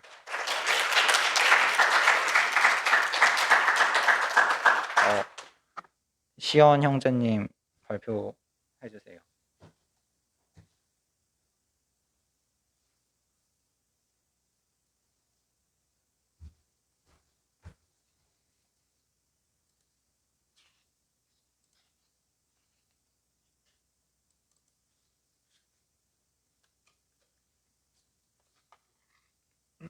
제사장의 직무 발표 시작하겠습니다. 목차입니다. 일단 들어가기 전에 살펴야 될 게 있는데 성전에서 가장 중요한 개념을 봐봐야 됩니다. 첫 번째로는 화해고 두 번째는 중재입니다. 여기에서 하나님과의 화해를 위해서 양, 염소, 황소 등이 바쳐졌고 그리고 이 화해를 수행하는 사람이 중재자 역할을 하는 제사장입니다. 제사장은 히브리어로 코헨이라고 하는데 이것은 남을 위해 대신 서 있는 사람을 뜻합니다. 출애굽기는 12지파 중에서 레위지파가 제사장 직분을 맡게 된 배경을 설명하고 있습니다. 금송아지 사건으로 하나님이 노하셨을 때 레위인들이 우상 숭배에 가담한 백성 3,000명을 죽였고 이 일로 인해 레위인은 하나님께 헌신되는 복을 받게 됩니다. 첫 번째, 제사장의 직무는 어떻게 수행했을까입니다. 제사장은 24개 반차로 나뉜 직무 순서에 따라 일주일씩 섬겼습니다. 앞에서 계속 반차라는 단어가 나왔었는데 여기서 반차라는 단어는 뭐냐면 히브리어로 마흘 레케트이고 나누어진 무리라는 뜻입니다. 편하게 그 부서라고 생각하시면 될 것 같습니다. 한 반차마다 안식일에서 안식일까지 섬겼으며 안식일에는 한 주를 섬기던 반차와 그리고 그 다음 주를 섬겨야 할 반차가 함께 봉사했습니다. 1년 52주를 24개의 반차가 섬겼으므로 한 반차당 1년에 2번씩 성전에 봉사 기회를 가졌습니다. 유대인들의 특별한 절기에는 원하는 제사장이 모두 봉사할 수 있었고 최대 명절인 초막절에는 24반차의 제사장들이 모두 나와야 했습니다. 제사장과 대제사장 모두 성전 직무 중에만 제사복을 입고 성전 직무가 끝나면 바로 평상복으로 갈아입었다고 합니다. 요한이 환상 중에 본 촛대 사이에 계신 예수님이 대제사장의 예복을 입고 계신 모습을 통해서 예수님께서는 하늘에서도 대제사장의 직무를 쉬지 않고 수행하고 계심을 알 수 있습니다. 그 다음에 포로기 이후의 반차인데요. 다윗이 정비한 24개의 반차의 제사장 직무는 바벨론에 의해 유다가 멸망하기까지 지속되었습니다. 하지만 70년간 포로 생활을 하고 난 다음에 많이 사라졌고 일부는 바벨론에 정착하면서 최종적으로 4개의 반차만 이스라엘에 귀환했습니다. 여기서 4개의 반차는 여다야, 임멜, 바솔, 그리고 하림의 자손들이 있습니다. 여기서 이렇게 남은 4개의 반차들이 원래 24개의 반차였기 때문에 그걸 이제 좀 보충하려고 각 반차마다 5개의 반차를 뽑도록 지시받았습니다. 여기 4 더하기 4 곱하기 5는 24 나와 있죠. 이처럼 아론의 반차를 따라 정비된 24개의 제사장 반차는 역사를 지나는 동안 불완전했습니다. 세례 요한 탄생 6개월 후에 하나님은 아론의 반차와는 별도로 멜기세덱의 반차를 쫓아 새로운 제사장을 예비하셨고 그분이 바로 예수 그리스도이십니다. 아래 성경 구절을 보면 레위 계통의 제사 직분으로 말미암아 온전함을 얻을 수 있었으면 어찌하여 아론이 반차를 따르지 않고 멜기세덱의 반차를 따르는 다른 한 제사장을 세울 필요가 있느냐. 이 구절의 뜻은 레위 계통의 제사 직분으로는 온전함을 얻을 수 없기 때문에 예수 그리스도를 세운 것이라고 생각됩니다. 다음으로 레위인과 느디님의 직무입니다. 다윗은 제사장뿐만 아니라 레위인의 직무도 24개의 반차로 정비해서 섬기게 했습니다. 여기서 레위인의 역할이 뭐냐면 첫 번째로 제사장을 돕는 역할을 하고 그 다음에 가수와 찬양대, 세 번째 성전 문지기와 수비대, 성전 청소와 금고 관리를 했습니다. 바벨론에서 돌아온 이후 제사장의 수는 4개의 반차를 모두 합해도 약 4,289명으로 적었습니다.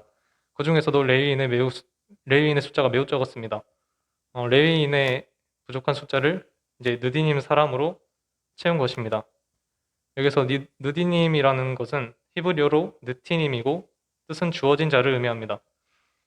느디님은 이방인 포로 출신으로서 성전 제사장에게 주어진 노예, 한마디로 막일꾼을 가리킵니다. 다음으로 대제사장의 위임식입니다. 대제사장 자격을 결정하는 가장 중요한 요소는 족보가 최우선시됐습니다. 아론의 후손에게 대제사장의 직무가 세습되었기 때문입니다. 여기에서 방금 예림 자매님이 말씀하신 것처럼 이제 세습직인 것을 확인할 수가 있습니다. 아론의 후손 가운데서도 몸에 흠집 없는 사람만이 대제사장으로 위임될 수 있었습니다. 대제사장 직분 위임 의식 중에서 가장 중요한 것이 있습니다. 바로 기름 부음의 순간이 가장 중요시됩니다. 올리브 기름은 이마에 부었는데 이마에서 아론의 자손의 수염을 거쳐 어깨까지 흘러내렸습니다.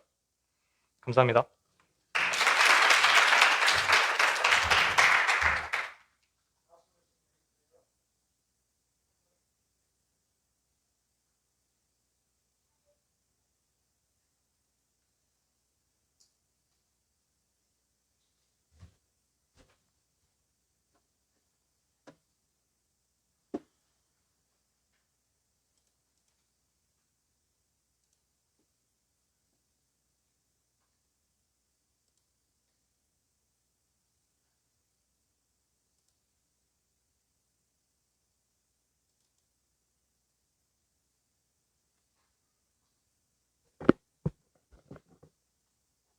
네, 발표 시작하겠습니다.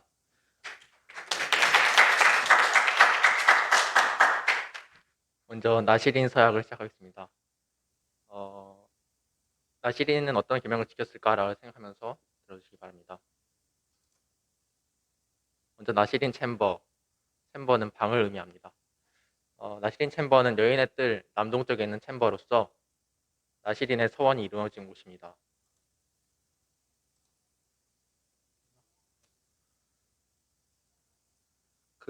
여기가 북쪽이고 여기가 남쪽입니다.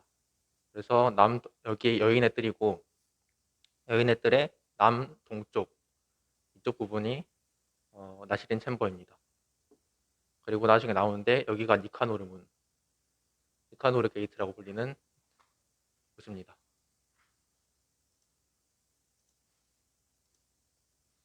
다음은 나시린 서원자입니다. 나시린 서원자는 니카노르 문에서 제사장에게 순양을 속건대로 바쳤습니다. 순양을 속건대로 바칠 때 제사장이 번제단에서 잡은 순양을 나시린 챔버로 가져와서 화로에서 끓는 물에 삶습니다. 여기서 나시린 서원자는 머리카락을 자르고 잘린 머리카락은 화로불에 던져 태웁니다. 다른 곳에서 서원한 경우에는 머리카락을 깎은 사람은 머리카락을 가져와서 화로불에 태워야 합니다. 다음으로는 나시린 서원의 금지사항입니다. 나시린 서원은 다른 계명과는 달리 자발적인 서원에 의한 것이기 때문에 높은 차원의 계명 준수가 요구됩니다. 먼저 포도주에 대한 부분입니다. 제사장과 나시린을 구분했는데요. 제사장은 성전 직무 기간 동안에만 포도주를 금했습니다. 보통 2주 정도라고 합니다. 나시린은 서원 기간 내내 포도주를 금지하는데 적어도 한 달에서 평생까지 포도주를 금지한다고 합니다. 포도의 씨와 껍질도 금지합니다. 다음으로 시체 접촉 부분입니다. 제사장은 가까운 친척을 제외한 시체 접촉을 금지하지만 나시린은 대제사장처럼 부모와 형제의 시체 접촉마저도 금지됩니다.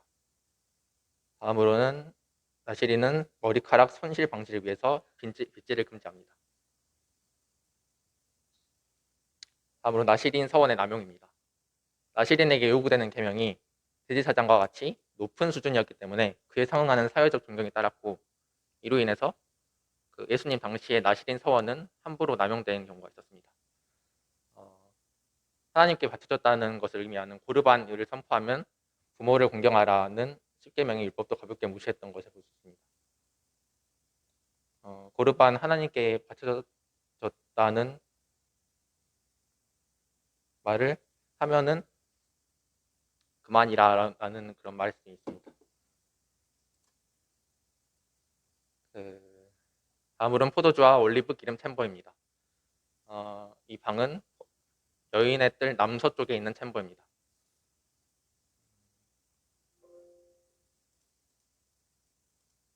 여기 부분입니다.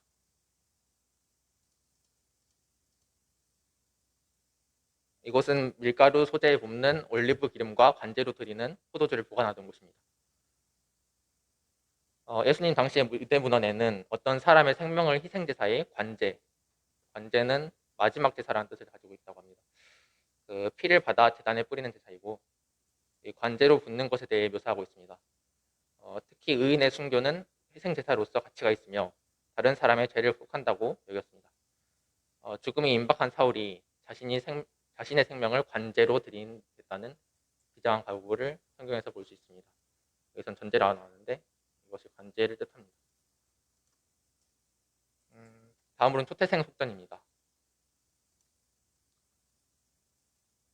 먼저 제사장의 뜰입니다.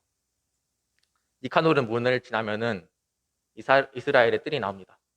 니카노르 문을 지나면은 이스라엘 뜰이 여기입니다.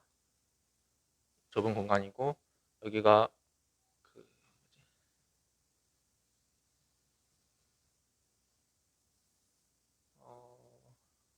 여기가 제사장의 뜰입니다. 이스라엘 뜰은 이스라엘 남자들이 제물을 가지고 들어가서 제사장을 만나는 곳입니다. 이스라엘의 뜰에서 2계단 올라가면 제사장의 뜰이 나옵니다.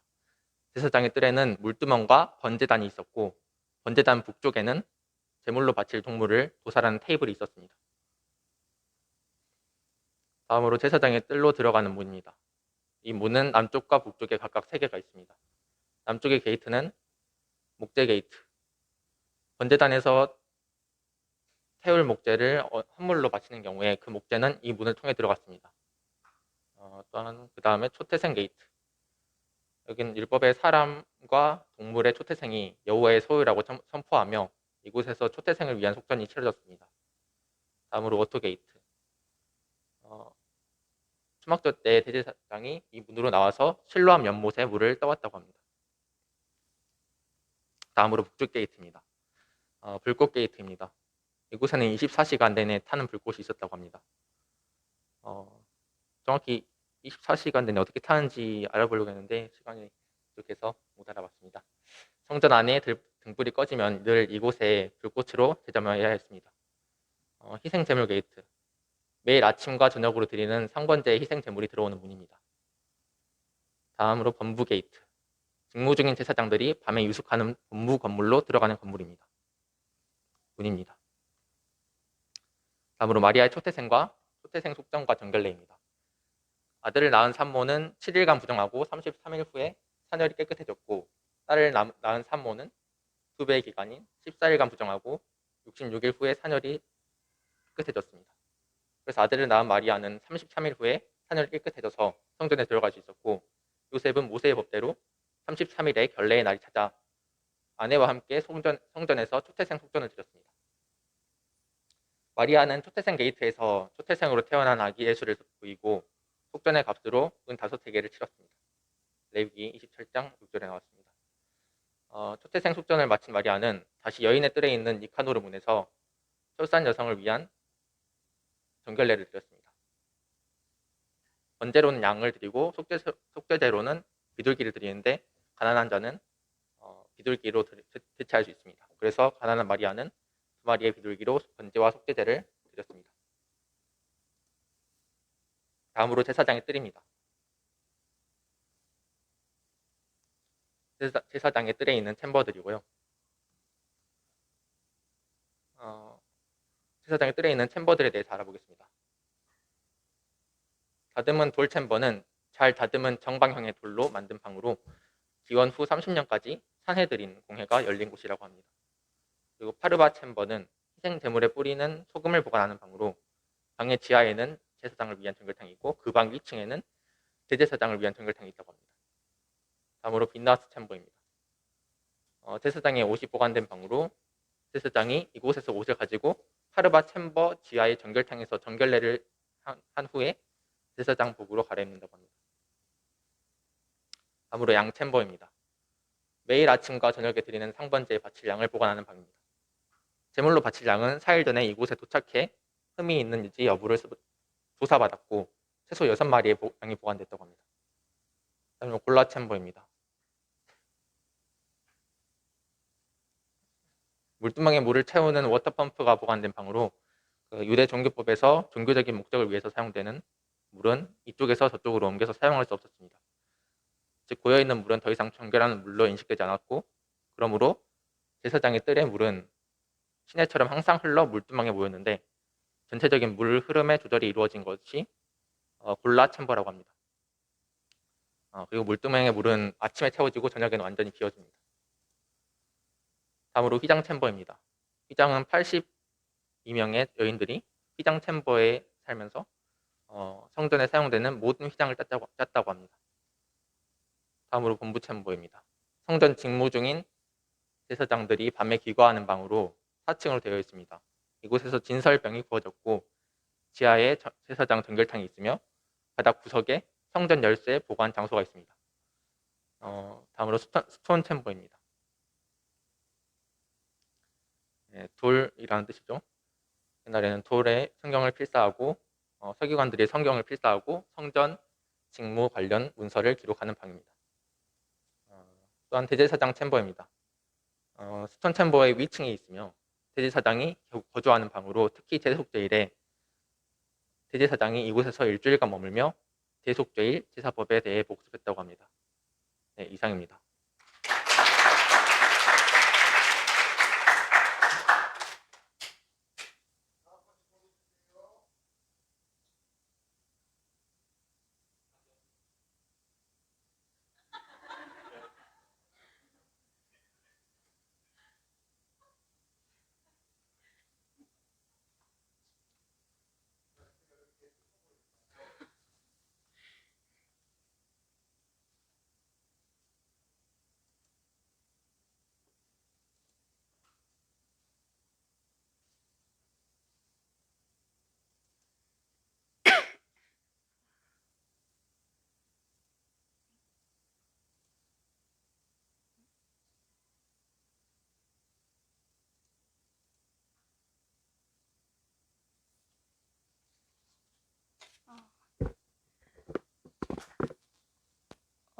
저는 소금의 3가지 기능에 대해 발표하겠습니다.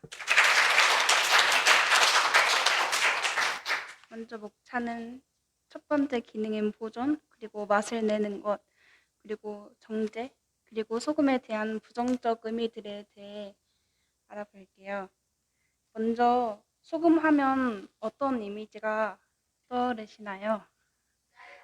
네, 짜서 좀 건강에 안 좋다는 그런 이미지가 있잖아요. 그래서 근데 이제 희생 제물에 뿌리는 소금과 예수님이 말씀하신 소금의 비유들을 이 같은 현대인의 개념으로 해석하면 이제 엉뚱한 해석이 나올 수밖에 없대요. 이제 어떤지 알아볼게요. 첫 번째 기능 보존에 대해 알아보겠습니다. 생선과 고기의 보존을 했는데 생선과 고기를 보존할 수 있는 유일한 방법이 소금에 절이는 것이었다고 해요. 그래서 또 흔히 막달라 마리아로 알려진 여인의 고향인 막달라는 로마의 통치를 받던 당시 로마식 명칭으로 테르아키어였는데 소금에 절인 생선을 의미한다고 해요.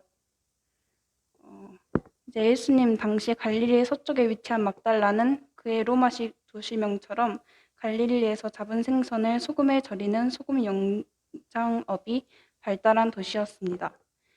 이제 언약의 보존의 의미인데 소금이 계약의 보존을 의미하고 누룩이 계약의 파기와 반역을 의미한다고 해요. 이제 조약과 동맹을 체결한 후에 소금에 절인 고기를 먹는데 이것이 계약의 지속을 의미하는 의식이라고 해요. 그리고 이제 계약을 체결하고 고기를 먹은 다음에 저주 선언을 하는데 이 내용은 조약을 먼저 깨는 배반자는 배반자와 그의 가족이 대대로 씨가 없는 소금처럼 자식을 잉태하지 못할 것이라는 선포적 의미가 있습니다. 이제 곡식 소재에 소금이 들어갔는데 성전에서 제사를 드릴 때 모든 곡식의 소재물에 소금을 넣었습니다. 하나님과 이스라엘 간의 계약이 유효하며 지속됨을 의미했는데 레위기 2장 13절 말씀을 보면 나와 있습니다. 하나님이 다윗과 맺으신 소금 언약이 있는데 네, 여로보암의 반역으로 이스라엘은 남유다와 북이스라엘로 나뉘었었어요. 그런데 남유다의 아비야 왕이 북이스라엘의 여로보암 왕과 전쟁을 벌이면서 하나님이 다윗과 맺으신 소금 언약을 여로보암에게 상기시켰어요. 이게 여로보암 정권의 부당성을 지적하기 위함이었습니다. 그래서 여기 역대하 13장 5절 말씀 보면 이스라엘 하나님 여호와께서 소금 언약으로 이스라엘 나라를 영원히 다윗과 그의 자손에게 주신 것을 너희가 알 것 아니냐라고 말하는 게 나와 있습니다. 여기서 하나님의 언약을 왜 소금 언약이라고 할까요? 소금에 변함이 없는 성질을 이용하여 하나님의 언약이 변함없다는 것을 나타내기 위한 표현입니다. 소금은 부패를 방지하며 맛이 변하지 않는 점에서 하나님의 영원한 언약을 상징한다고 해요. 두 번째 기능은 맛을 내는 것입니다.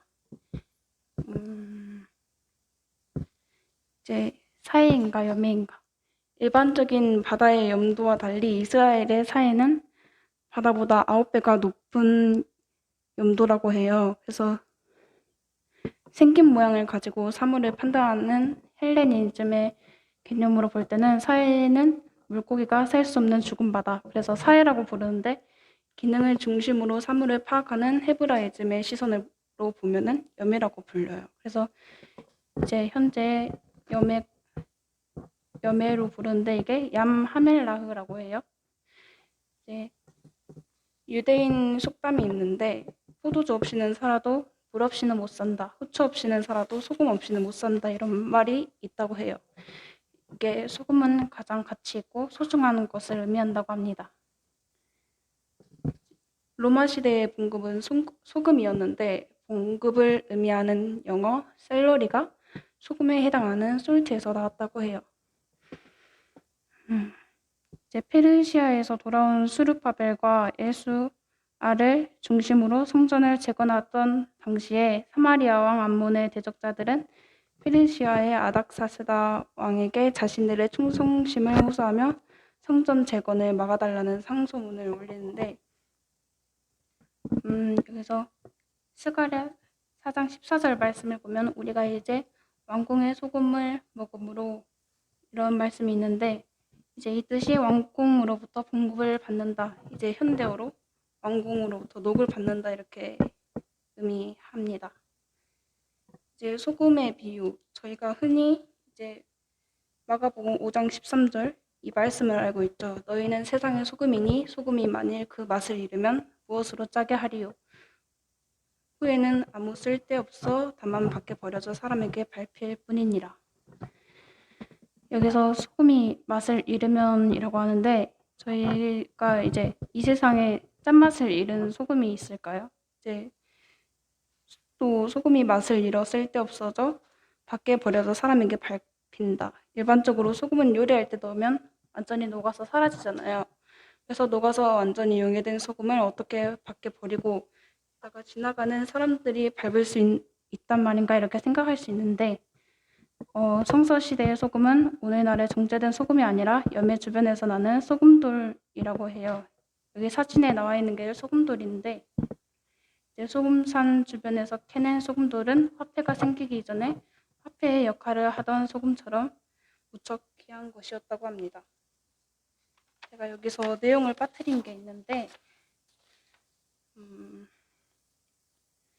이제 현재에는 정확한 위치는 알 수 없는데 대부분의 고고학자들이 염해 남쪽의 소금산 주변을 소돔과 고모라로 본다고 해요. 이를 볼 때 소돔과 고모라는 주변에 있는 소금산의 소금돌을 팔아서 얻은 재물로 인해 무척 부유한 도시였을 가능성이 높다고 합니다. 이렇게 부유한 도시가 유황불로 심판을 받아 흔적조차 없게 된 걸 저희는 알고 있죠.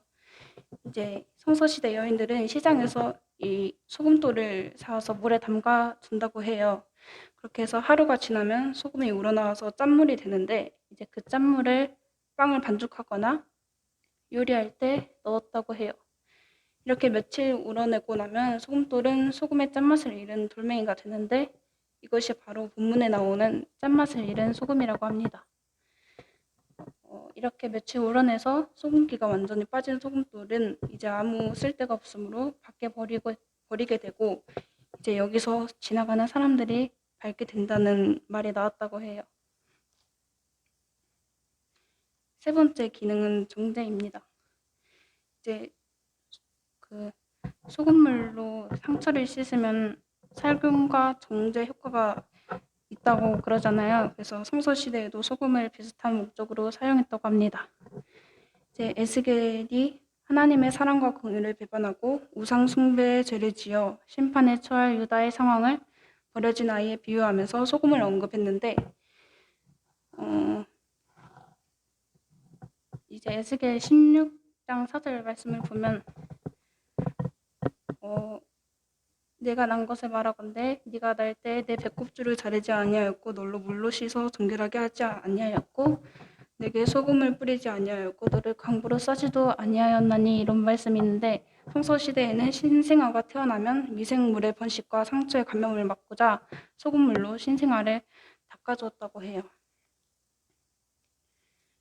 여리고는 광야 중앙에 위치한 오아시스의 도시인데 이게 낮은 지형적 특징으로 샘이 많기 때문이라고 해요. 그래서 엘리사는 물 근원이 좋지 못해 토산이 익지 못하는 여리고에서 소금을 뿌려 물 근원을 깨끗게 했다고 합니다.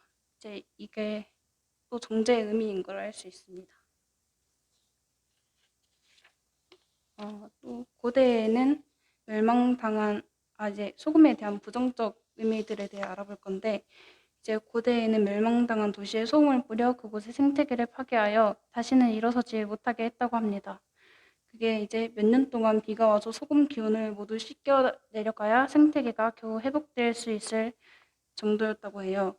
그래서 이제 사사기 9장 45절 말씀을 보면 기드온의 아들인 아비멜렉은 가알이 일으킨 세겜의 반란을 진압한 후 아무것도 자라지 못하도록 세겜에 소금을 뿌렸다.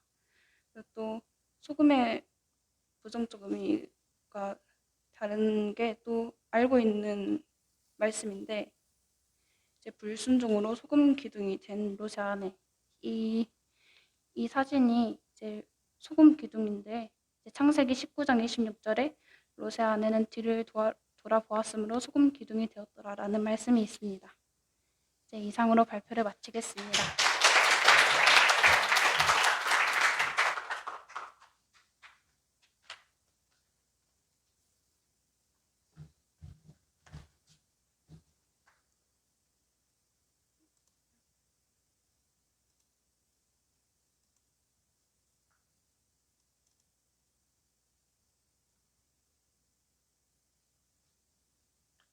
희생제사에 대해서 발표하겠습니다.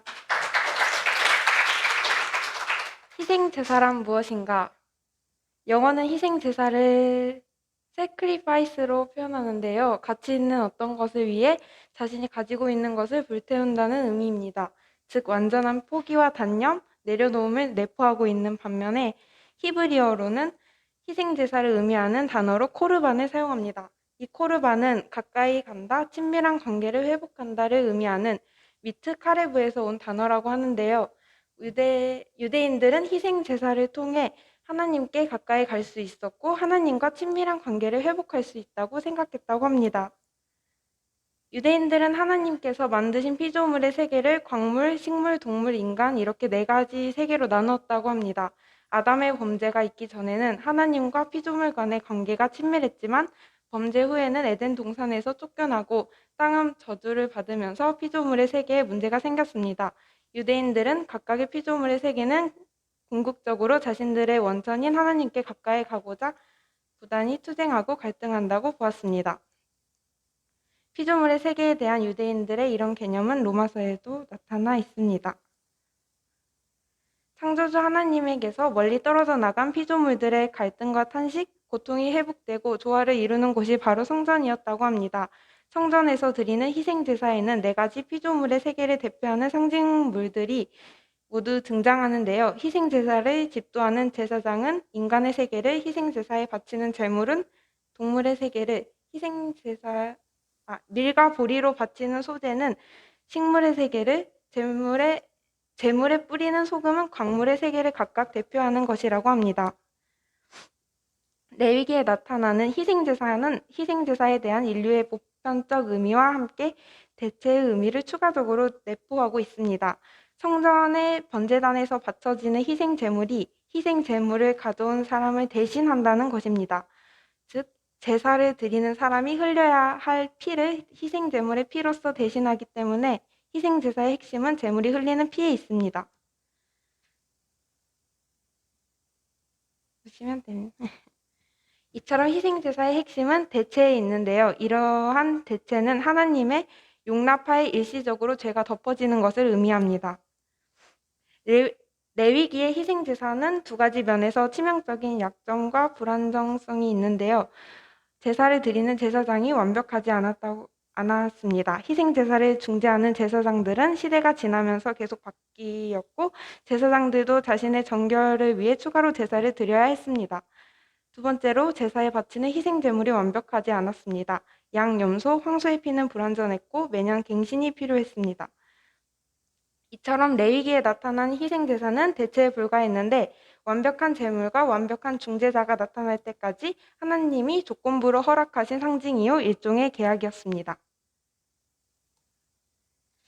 희생제사에 대한 영적인 의미와 상징들은 시대가 지나면서 변질되기 시작했는데요. 솔로몬 왕 때 성전이 건축되면서 언제든지 이동 가능했던 성막은 예루살렘에서 성전으로 탄생하면서 옮겨 다닐 수 없는 화려한 건축물로 바뀝니다. 언제든 이동이 가능했던 성막이 예루살렘 건축물로 지어지면서 희생제사의 영적인 의미들은 고착되고 성전은 다윗과 솔로몬 왕조를 위한 축복문이 선포되는 왕조의 성소로 변해갔습니다. 성전에서 희생제사가 매일 드려졌지만 우상 숭배가 만연했고 온갖 불의와 부정부패가 퍼졌습니다. 특히 예수님 당시 헤롯 성전을 중심으로 한 제사장들의 타락상은 이스라엘 전 역사에서 가장 심각했는데 예수님 당시 랍비들은 헤롯 성전에서 중요한 다섯 가지 법계, 거룩한 불, 하느님의 임재, 예언의 영, 우림과 둠밈이 빠졌다고 지적합니다. 바리새인들은 하느님의 임재가 사라진 성전에서 드리는 희생제사보다 기도와 금식을 통한 율법 준수가 더 중요하다고 주장했습니다. 겉으로 드리는 희생제사가 중요한가 아니면 내면의 변화와 하나님의 뜻에 순종하는 삶이 중요한가의 문제는 성전이 세워지기 전인 사무엘 때부터 대두되었던 중요한 이슈였던 것임을 볼 수 있습니다. 이상입니다.